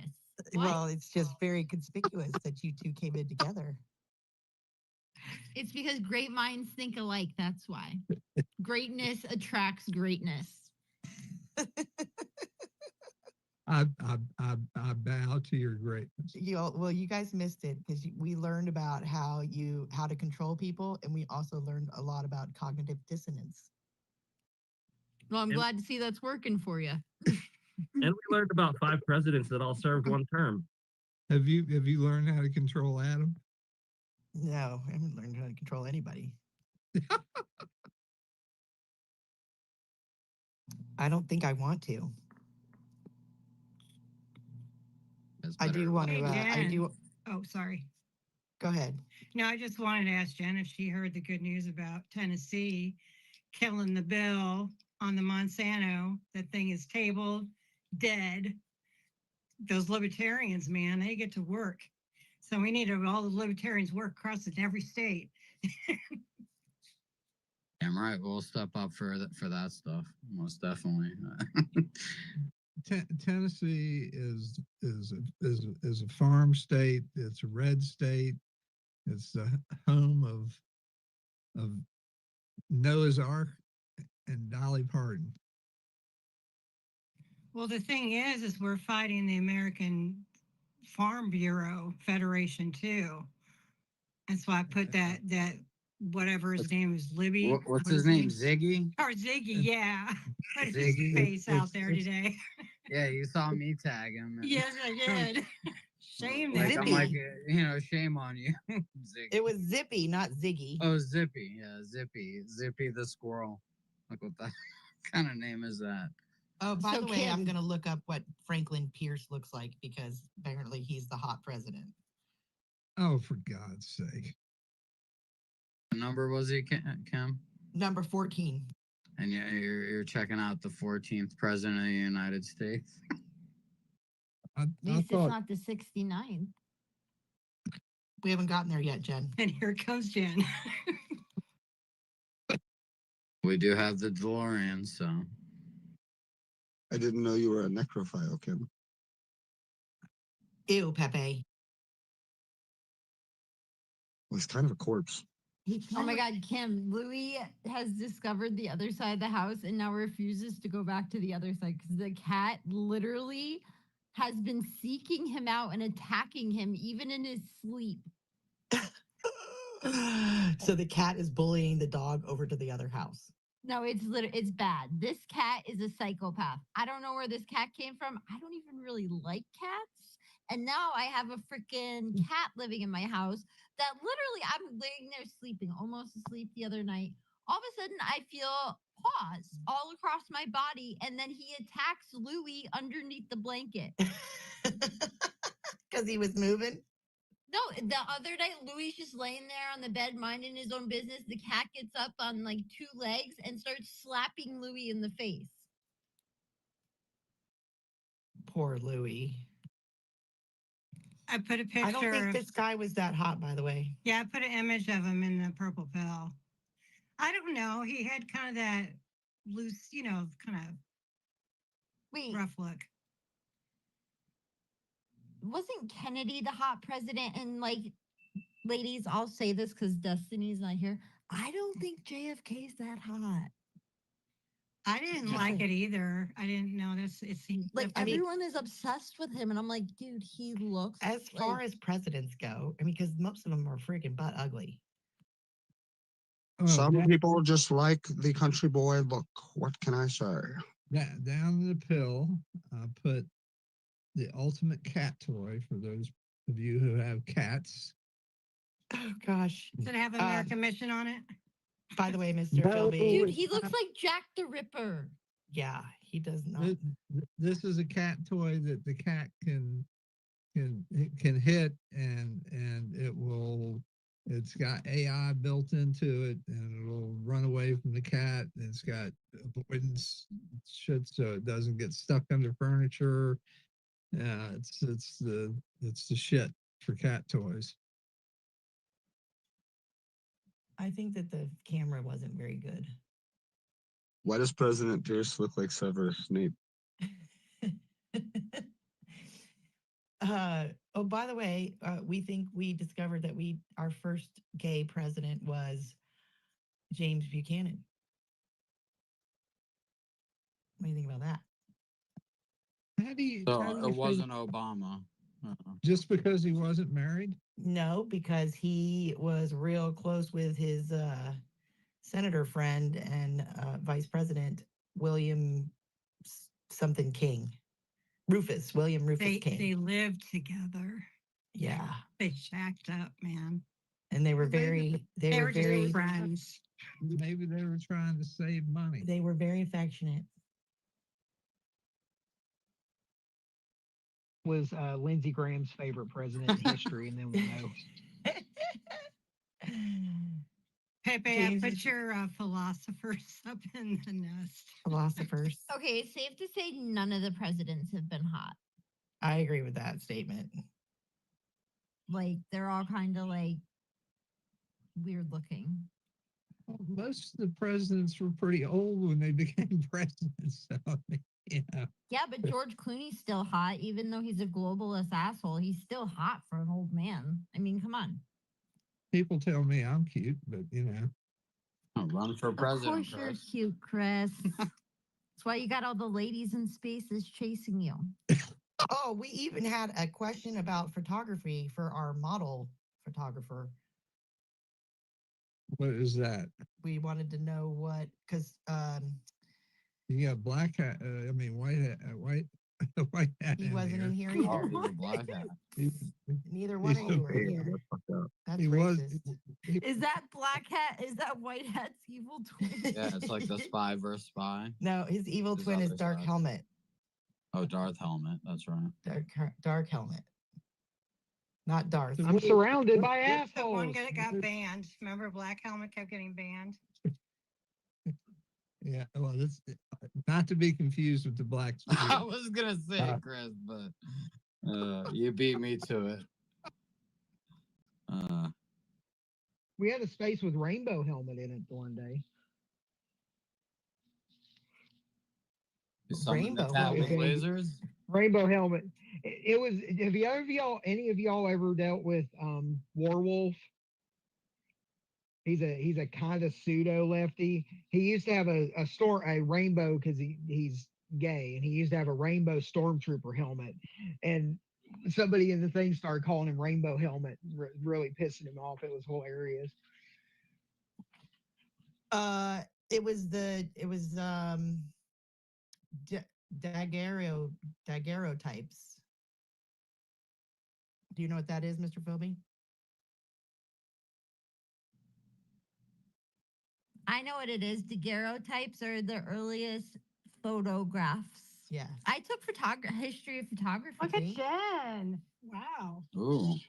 Well, Yeah, James Polk was the first president who was photographed. He was number 11. Hey, Kim, It's I the got a ones that quick- they used go to ahead. do isn't daguerreotypes the ones that they had that camera that had like the thing on the front and with the little hood over it, Yeah. and they hit under the thing and press the button, And a flash and then in the they pan. stick it in the back, and you put this like liquid on it, and you shake it, and that's how the photo comes. Also, the light, the bulb that would burn out every time, and you'd have to replace it, right? When they hit that trigger, it would flash. Is that flash in the pan, right? well, they used to use flash powder on a little line, just explode. You pour it in this little triangle looking thing,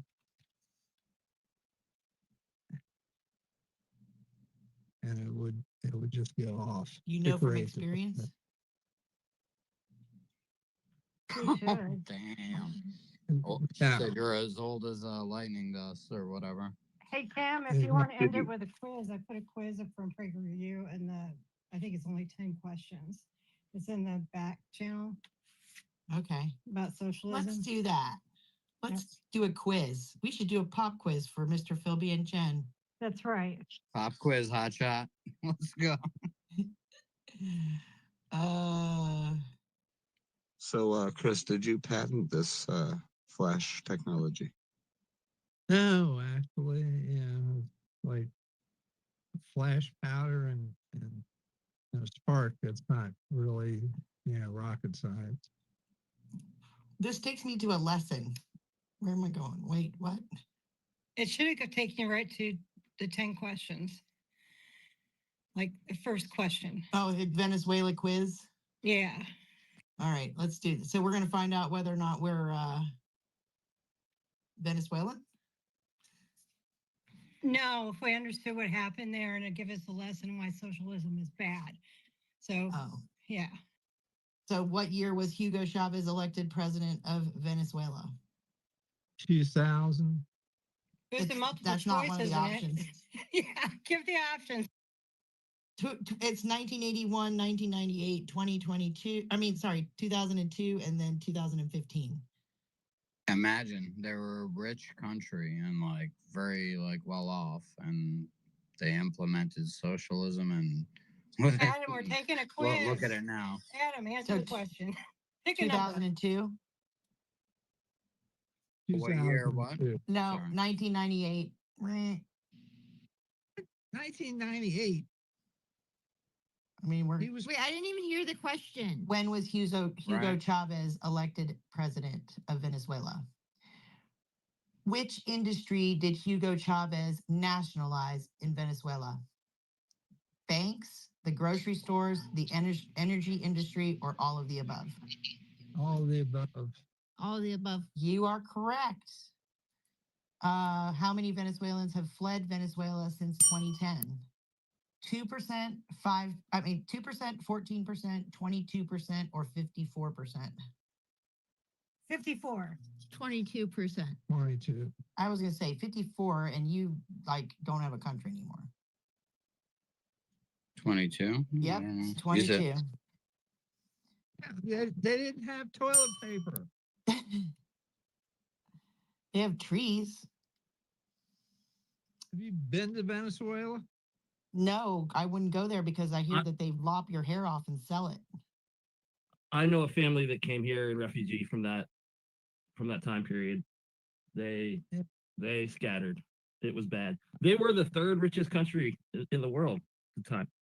Says 25 years ago, Venezuela was a leading producer of what product? Oil and gas, agriculture, flowers, or coffee? Oil. Yes. Oh, I guess. Agriculture. You are correct. Who's correct? Oil and gas, not Pepe. Okay. Okay. This system of healthcare does what system of healthcare does Venezuela have? Privatized healthcare, government-run healthcare, hybrid insurance system, or employer-based coverage? Government run. You got it. In what year did Venezuela implement a law banning civilian ownership of firearms? 1973, 2012, 1997, or 2022? 1997. Jen's got a guess. Oh, 97. Chris? What's the options? 1973, 2012, 1997, or 2022? 2012. You got What it. did you say, Chris? You totally Googled that, by the way. That's the year. It was before Chavez came. What year did you say that was? Hugo Chavez Kim? came in 1998. 98. Yeah, that's why I said 97. 97. I think he got elected. They took away all the guns. But Yeah, that's he- literally why we said 97.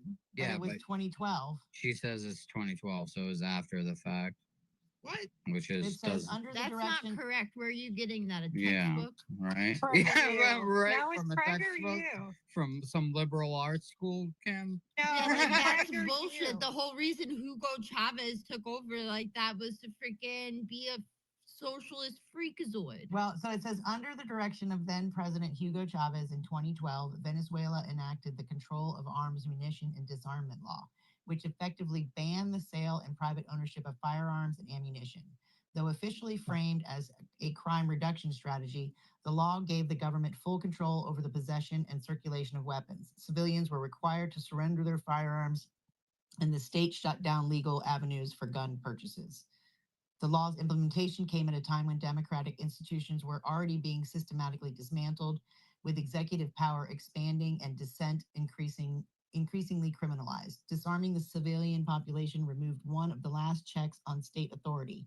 In the years that followed, as protests escalated and repression intensified, the regime's ability to silence opposition was no longer contested, not at the ballot box nor in the streets. Makes sense because he came to power and then he took power. Made sure he's not opposed.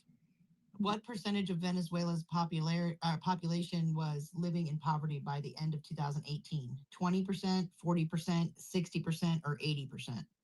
60. 80%. You said 60, Adam, and Yeah. Mr. Philby, you said 80? 60. Chris, 60. Chris is saying 80. The rest of us said 60. All right. Kelly? No, Jennifer, what'd she say? 60. All right, I'm going with majority rules. I think it's 80, but I'm gonna go with 60. You got it. Mr. Philby and I would have been wrong. Still, 60%, that's crazy. Huh. What was the official inflation rate in Venezuela in 2018? 100%, 1,000%, 10,000%, or 1,000,000%? 10,000. 10,000%. I feel like it's a 1,000. million. 10,000. All right, let's see. Nope.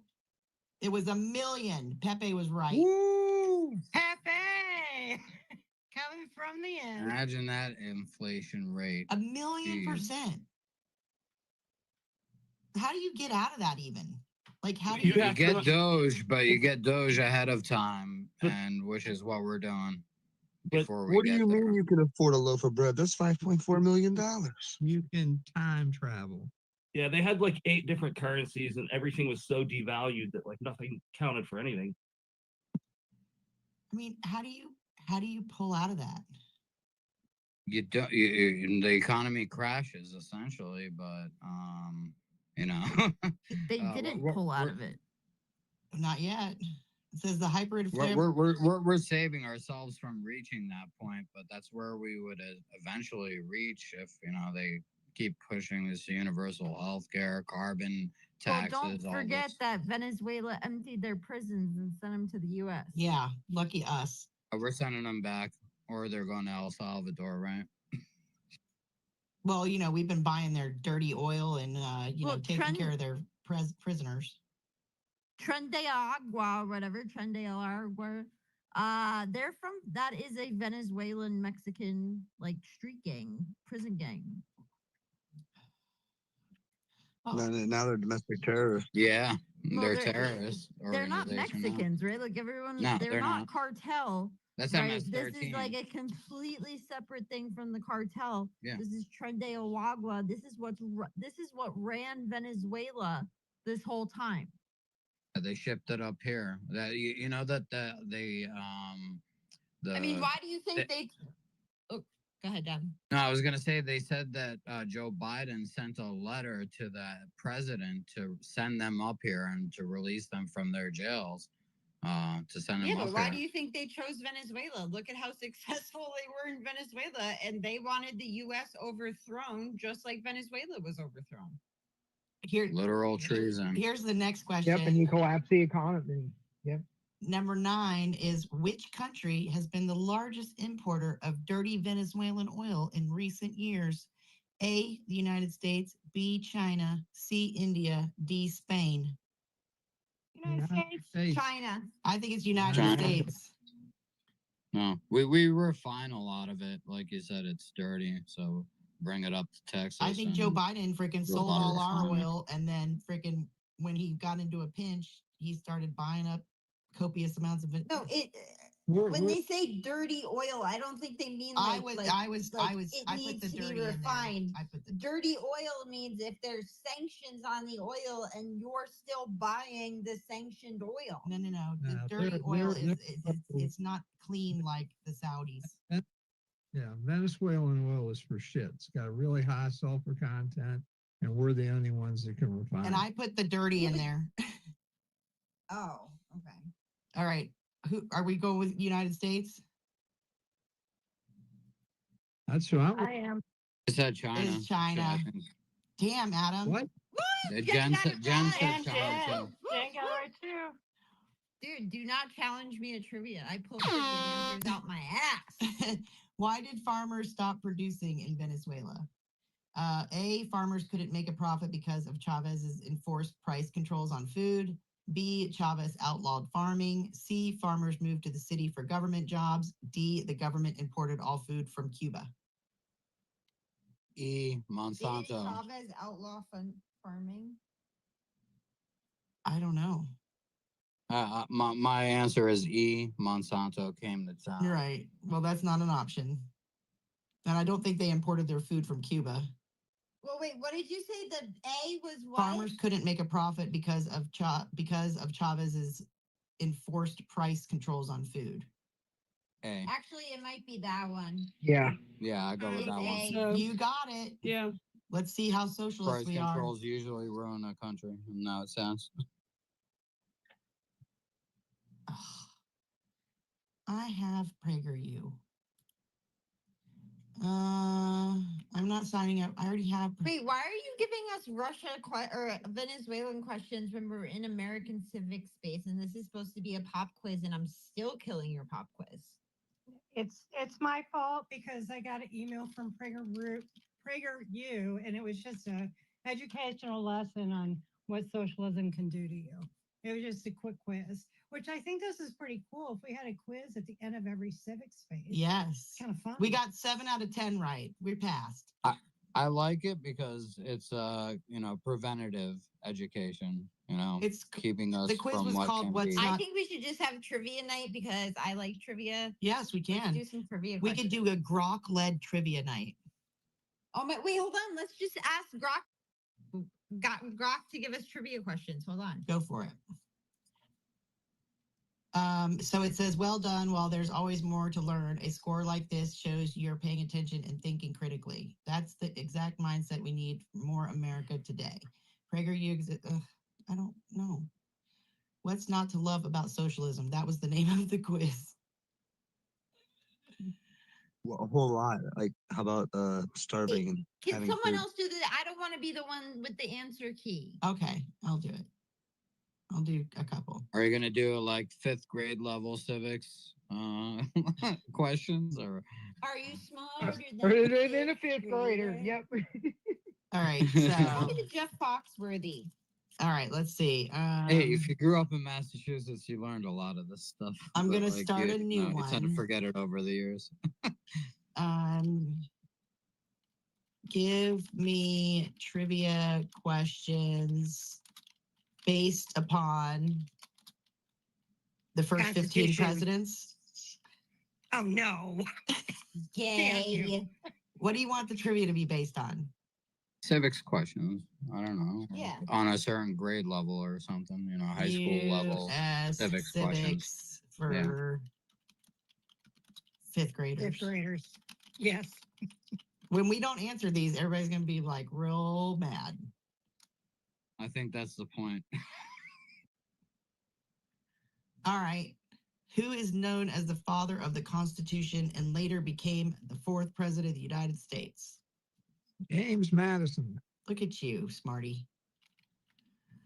What are the first 3 words of the U.S. Constitution? We the people. We the people. How many Hold branches these of truths to government be does the United self-evident. States have? And That all men are created equal. Wait, isn't that the Declaration of Independence? no. We the people that's the Constitution. Yep. We the people in order to form a more perfect union. Exactly. I knew it wasn't the other one The that Pepe The said. Declaration of Independence. I've got it right in front of me. That I was fucking with you with. Says when in the course of Of human events. here, let me bring it down. I gotta bring it off the wall. When in the course These are way too easy. of the human Can we just events. do like history? Like why civics? Just All right, let's do, history, Because let's this is do- civics general days. trivia questions. We're testing our knowledge on civics. create. Yeah. Yeah, I Here's think one we you can get can- all of these right. Here's one you can do that it might be able to do. Have it do questions that are on the citizenship test. Oh, that Yeah. PragerU does one of those. That was Those good. are good. Create a trivia. Create trivia questions No, based just ask upon- for the citizenship test. They're based questions. upon the citizenship tests for the U.S. I helped my mom study for hers, so that was pretty Okay, pretty so- intense. All I'll right. play trivia myself. Bye guys. You what? Like really the citizenship when Adam A just went through the citizenship and like really the citizenship, like if y'all can't answer those questions, that's on you. Maybe you should be What genre do you want to go with? just do Just general told you history. trivia questions.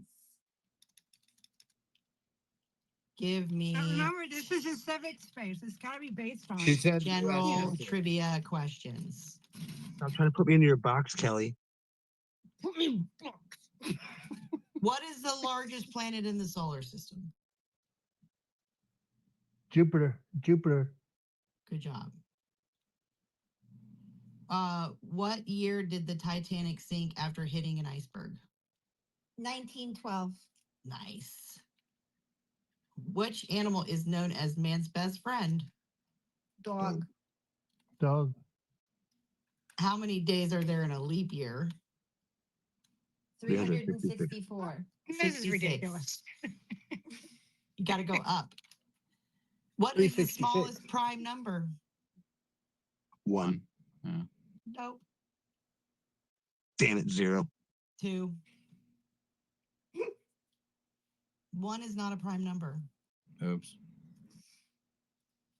Which famous scientist developed the theory of relativity and expressed as E equals mc squared? Albert Einstein. Einstein. Albert Einstein's Um, wife. What color do you get when you mix red with blue? Purple. Purple. Purple. Purple. Purple. And Pepe, you're correct. It was his wife. What What is the is- capital city of Brazil? Lapis. Sao Paulo. No, No, it's no. it's Madrid? No. Oh, Rio de Janeiro. no. So you would think that it was Rio. It's not Rio. It's It's not Lapis. Madrid. South yeah. I think you're right, Adam. It's Brasilia. Brasilia. All right. Brazil. It's Yeah, not that's Lapis, what it Brazil? is. Sao Paulo is the Because I financial. remember that song Give like me that we 10 sang more in Spanish questions, but class. make them harder. All right. What's the fastest land animal in the world? Jaguar. Cheetah. Cheetah. Cheetah. Cheetah. Chicken. A what? Did you We say need a the question. chicken? I'm The pretty e- sure a cheetah can catch a chicken, Chris. I've caught a lot of chickens growing up, spending time on my grandmother's farm. They're not that hard to catch. Chicken jockey. It's a chicken jockey. If you're I thought if you're a chicken in Ethiopia, you're really fast. I thought the fastest land animal was Adam Schiff trying to get in front of a camera. Oh, how about this one? What element discovered on the sun before Earth is the most abundant in the universe? Carbon. Helium? Yes, Pepe. How the hell did you know that? You hopping on Cheating. helium? Sometimes. Only So sometimes. it's though. paint. Spray paint. In what year Sometimes did the that's 100 Years' War in what year did the 100 Years' War, which actually lasted 116 years, officially end? 1903. 1453.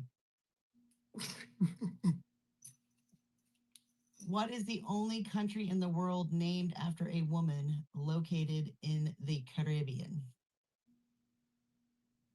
These are hard. I say make them Antigua? harder. Aruba. Turks and Caicos. St. Lucia. Oh, St. Lucia. I thought that was a city. I did too. Ooh, what gas discovered in the sun's corona is the third most abundant element in the universe and glows red-orange in neon signs? Fart gas. Neon. Don't How do you- think- What is the largest organ in the human body, which is also Skin. served as a protective Skin. barrier? Good. Again. That's a fairly new The fact. epidermis. Oh my gosh. What mathematician known as the father of geometry wrote the influential book Elements around 300 BCE? Whatever that means. Pythagoras. Pythagoras, yeah, I was gonna say. Euclid. Euclid? Yep. No. It's just BC. It's with the I know You the know, E sucks. extra step. E is stupid. All right. One more.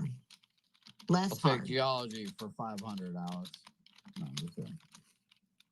I just said less hard. What gas makes up most of Earth's atmosphere? Oxygen. Carbon dioxide. What? Nitrogen? No. Hydrogen? Nitrogen. Wait, I did I not get know it that. right? Nitrogen? I got it right. Yeah. Woo! In which city would you find the Statue of Liberty? New York. Kansas. What is the name of the longest river in South America? The Amazon. Amazon. Yep. Nice. Oh, which planet is known for its rings made of ice and rock? Saturn. Uranus. Yeah. You just wanted to say Excuse that. me. Uranus, right? I said Uranus has ice rings. Yeah. What famous ship captained by Christopher Whoa, whoa, whoa. Columbus? What was the answer? Yeah, what was the answer? Saturn. Saturn, okay. That's what I thought. Uranus is no longer considered a planet, by the way. Pick up this planet. That's Pluto. Uranus. Yeah, is that's Pluto. I did lose enough weight. No, I still I think consider it a planet. Santa Maria. Is Uranus still a planet? I can't believe I'm saying this. Uranus will always be a planet to me. Did you Uranus is the colonize the size white of a- hat? Yes, Uranus is still a planet. It's the seventh Oh, okay. planet from I the see sun in our Pluto. solar Sorry. system, classified as an ice giant due to its composition of water, ammonia, and methane ices. It hasn't been demoted or anything like that. Unlike Pluto, which got reclassified as a dwarf planet Yay. in 2006. They Got sometimes, something right. they sometimes call Uranus sphincter. Yeah, Stop it. We're streaming. You're Okay. I knew that fried chicken I shouldn't have ate those other two pieces. Oh boy, let Pepe go. What famous ship captained by Christopher Columbus landed in the Americas in 1492? Santa Maria. Which Nina the ship? Pinta de Pinta Santa de Maria. Santa Maria. Which one was he on? Nina, Pinta, Nina. Santa Maria. I'll guess Santa Maria. The lead ship was the Santa Maria. That would be the one. But didn't he land in like Puerto Rico and it was Amerigo Vespucci? Dominican. Dominican. Hispaniola. No, he Hispa- landed Island of on Hispaniola, Hispaniola. Yeah. Which is now Dominican. Dominican Republic, yeah. Well, Haiti. it's Haiti and the Haiti Dominican and DR, Republic. yeah. Half the island is Haiti and half the island is Dominican Republic. Yep. I mean, how do they do they have a border wall? Yeah, Yeah, kind of. that's where the Clinton Foundation lady got caught smuggling kids out of Dominican Republic into Haiti. Or from Vice Haiti versa. into That's DR, right. right? That's right. What is the name of the fairy tale character who left a glass slipper at the ball? Cinderella. Cinderella. Ding, ding, ding, ding. God, Wh- anybody that has a child knows that girl. What is the term for an animal that eats both plants and meat? Omnivore. Omnivore. Look how smart you guys are. Omnivore. Well, we're omnivores, so what do you want? Speak for yourself. I'm a Know carnivore. thyself. Oh, I can't believe this is a question. Which U.S. holiday celebrates the end of slavery, observed on June 19th? Juneteenth. Juneteenth, yeah. That is a question. Well, doesn't that, yeah. What I can instrument say it. has 88 keys and is often called the king of instruments? Piano. Xylophone. Man, Kelly, you got to get quicker on that buzzer. I know. I got to beat Jen. Now competition's in. All right, that's all I got. Oh, now that's all you got. Quizzes with Kim. There you go. The answer to everything, just so you know, is 42. Another round. What is that, beeper code to get laid? I thought it Craig? was C. No, it's 42. 42 is the answer to life, the universe, and everything. Yeah. I thought Most that was definitely 144,000. Wait, can we laugh about something real quick? Yes. 144,000 is how many DNA strands Okay. they have. And I'm just laughing, like, say what you want about Netanyahu. The fact that the dude did the beeper thing and now he's going around the world giving gold beepers to everybody is What? hilarious. He's doing What? that? She's getting called what? Go beepers. So Netanyahu, he's everywhere he autographing them, goes, too. he did it with Fetterman the other day, right? So Netanyahu and his wife will walk in and they'll get talking, and Netanyahu turns around and he's like, "Oh, I have a present for you. It's a golden beeper. Don't worry, Is it's that not like gonna a go threat? off. Is that like a threat to people? Dude, or he I know Where's that, your huh? golden or beeper? it's I just know Make so it. sure it doesn't badass go off. that you intercepted the beepers to Hezbollah, you put bombs in them, and then you went and blew your enemy's dicks off, and then you go and you're around the world giving out golden beepers to all your friends. Right? Like, I don't know what it is. It's hilarious either way. I don't know. I mean, he It does have a set is of brass kind balls. of I will give weird, him but that. funny. But Who because uses thought we're he not was allowed asking to too. like talk about this stuff, we can't laugh about funny, obvious shit like giving golden Right. beepers. But who uses beepers anymore? Isn't that just obsolete? Terrorists.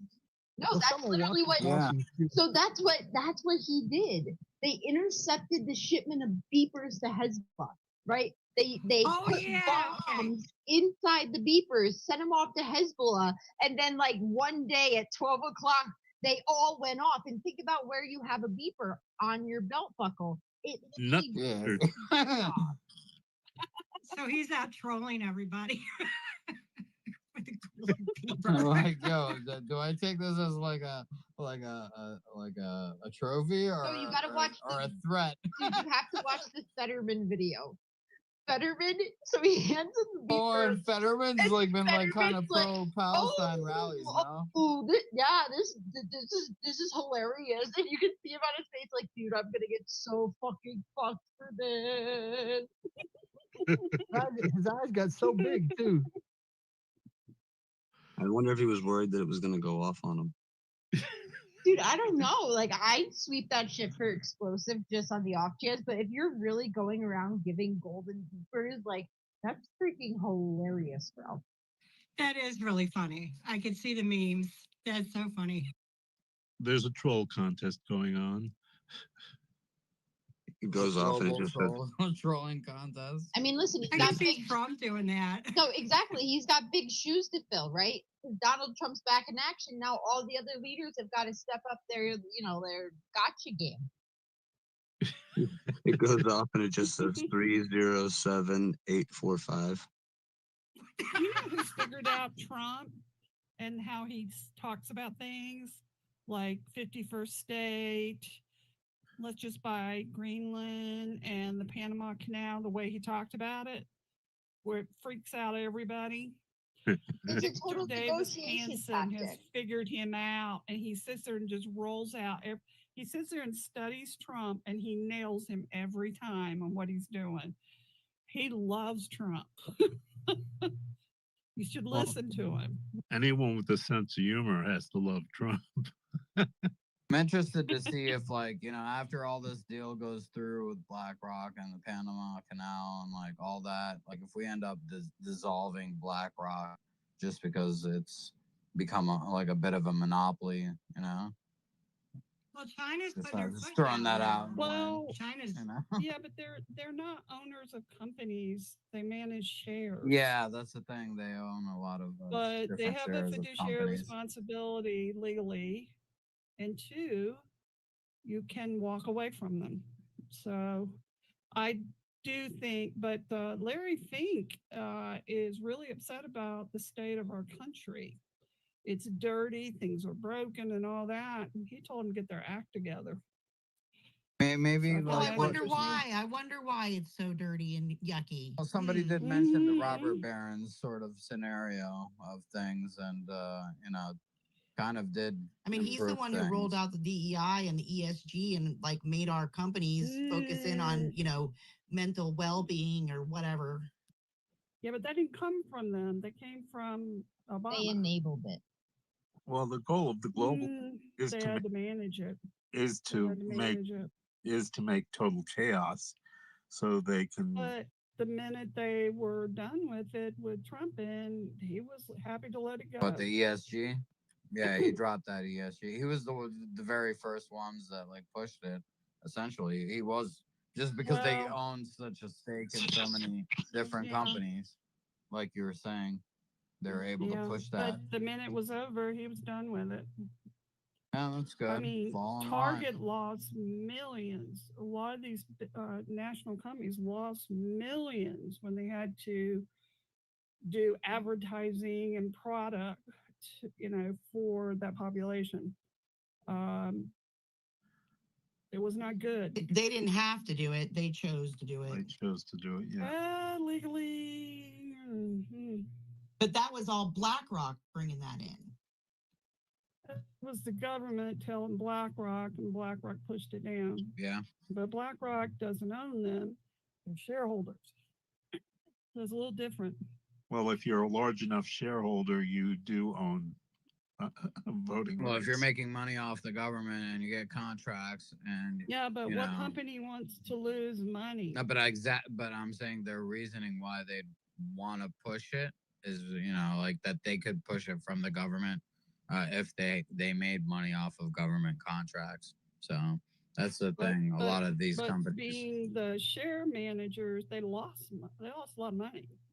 Some of it was a Vanguard fund too. yeah, Vanguard. Well, they're so interwoven. If you look at the shares between them with Vanguard, State Street, is it State Street? Am I saying that right? State Street, yeah. Yeah, and BlackRock. I think they were willing to lose money to create their one new world government. One world government. Yeah, what does money mean in the terms of fiat? They were I don't willing. know. I don't know. It's a good question. But I know one thing about Larry Fink. He likes to make a lot of money. Yeah, but he has plenty of money, so I don't care. He wants more.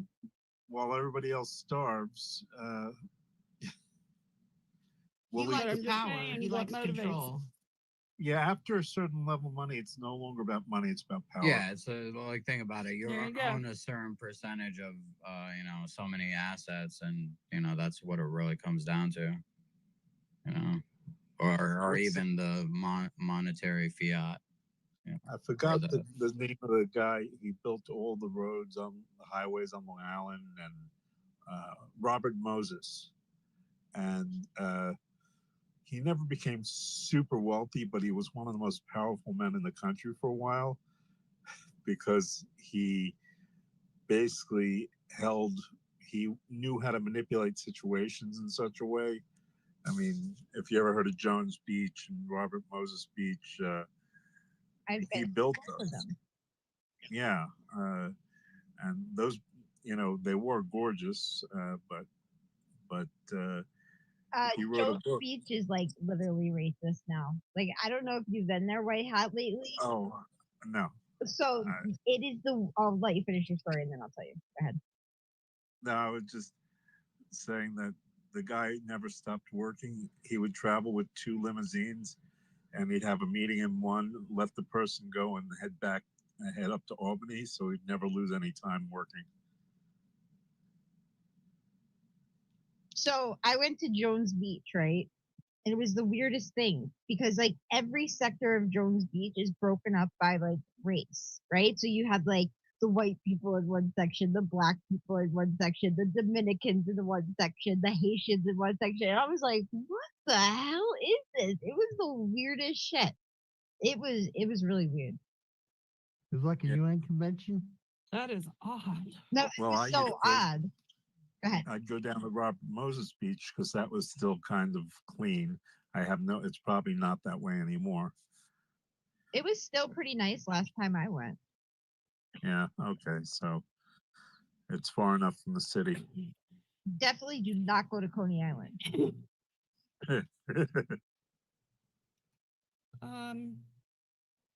I just read something today on X that I found very disturbing. Very disturbing.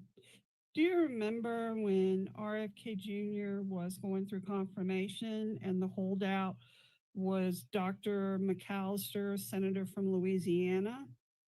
And in the very last minute, he capitulated and voted with concessions from RFK Jr. that were not publicized.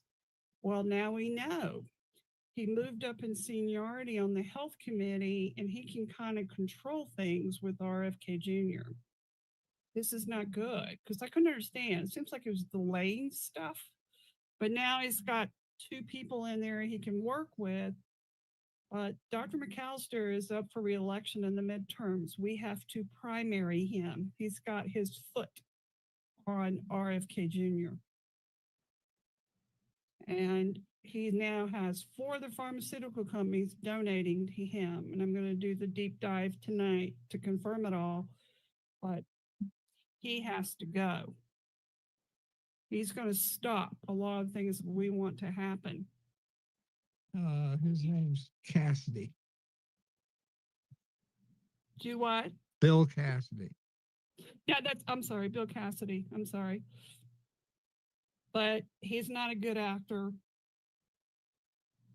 We'll Did have I a hear very tough correctly? time going through these vaccines. Did RFK outlaw fluoride? Do what? Yeah, he officially came out. I don't know if that was today or what, but I saw that. Who came out? Is it an intent to ban fluoride or is it an actual ban to ban fluoride? Recommended. Yeah. Some states are actually, I think some states have already removed it from their Yeah, law. because it's a state thing. Is what it's going to boil down to. So some states have already banned it. Yeah, my state mandated it, or, I don't know what they did, but my county said, no, we're not going to do that. That's why I filter all my tap water for fluoride and all sorts of other crap. I call the Culligan man.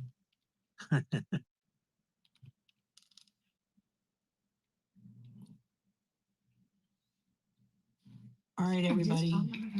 Great space cam. We learned a lot. We now know 15 presidents. Woo! Coming to my high space tomorrow at 2 p.m. EDT. Call action. I'm working on the calendar as we speak. Thank you. Did you say 2 p.m.? Yeah. 2 p.m. Yeah, 2 p.m., right? Yep. 2 p.m. And I think Justin and them are doing a stream. So look out for that too. Thank you, everybody.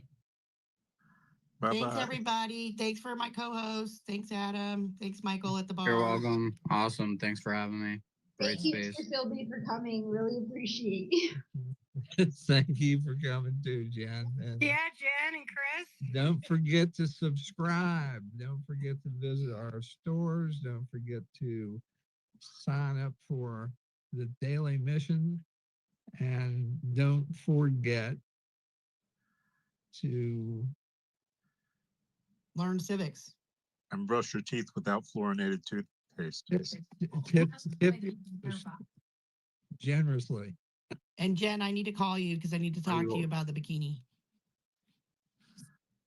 Name after dark space, Chris. I'll call you in a little while, but I have to call my mom. Chris needs to work. We took him off of bikini duty. I love how Kim is Chris's handler now. Yeah, Chris needs a handler. He's still Sorry, Chris. sick. Oh, I'm sure he's going to start one up, especially because I said something. I'm busy. Put the link in the notes, Chris. Oh, speaking of, okay, real quick in the Jumbotron, I did put a link up there. They'll go get you some information about this pesticide, big pesticide, what they're doing. The alert. Pesticide. I know, I can't talk. Is that bad? What did Cam, what is your philosophers or whatever you had? Philosophers. That's philosophers from Florida. And Kelly, check your DMs. How can you be a real No, it was philosophers. and a blind? Philosophical? It was philosophers. Ossifer. I swear I only had one drink, Ossifer. It's okay. Y'all know I can't pronounce half the words and I don't even try anymore. I'm just like, y'all know what I'm talking about. Cognitive dissonance like 42 times. I couldn't do it anymore. That's what it was. So you got cognitive dissonance against the word itself? Pretty much. Chris, XDM or Teams DM or what? I can't, or what? Text message. Okay, we'll say that. You say DM, I think X. Okay, thank you. Fine. Go team. Go. That's the best go team I've ever heard, Craig. Go team. That was guttural. I lost audio altogether. Say go team, Pepe. What happened? Yeah, go say it, Pepe. Go team.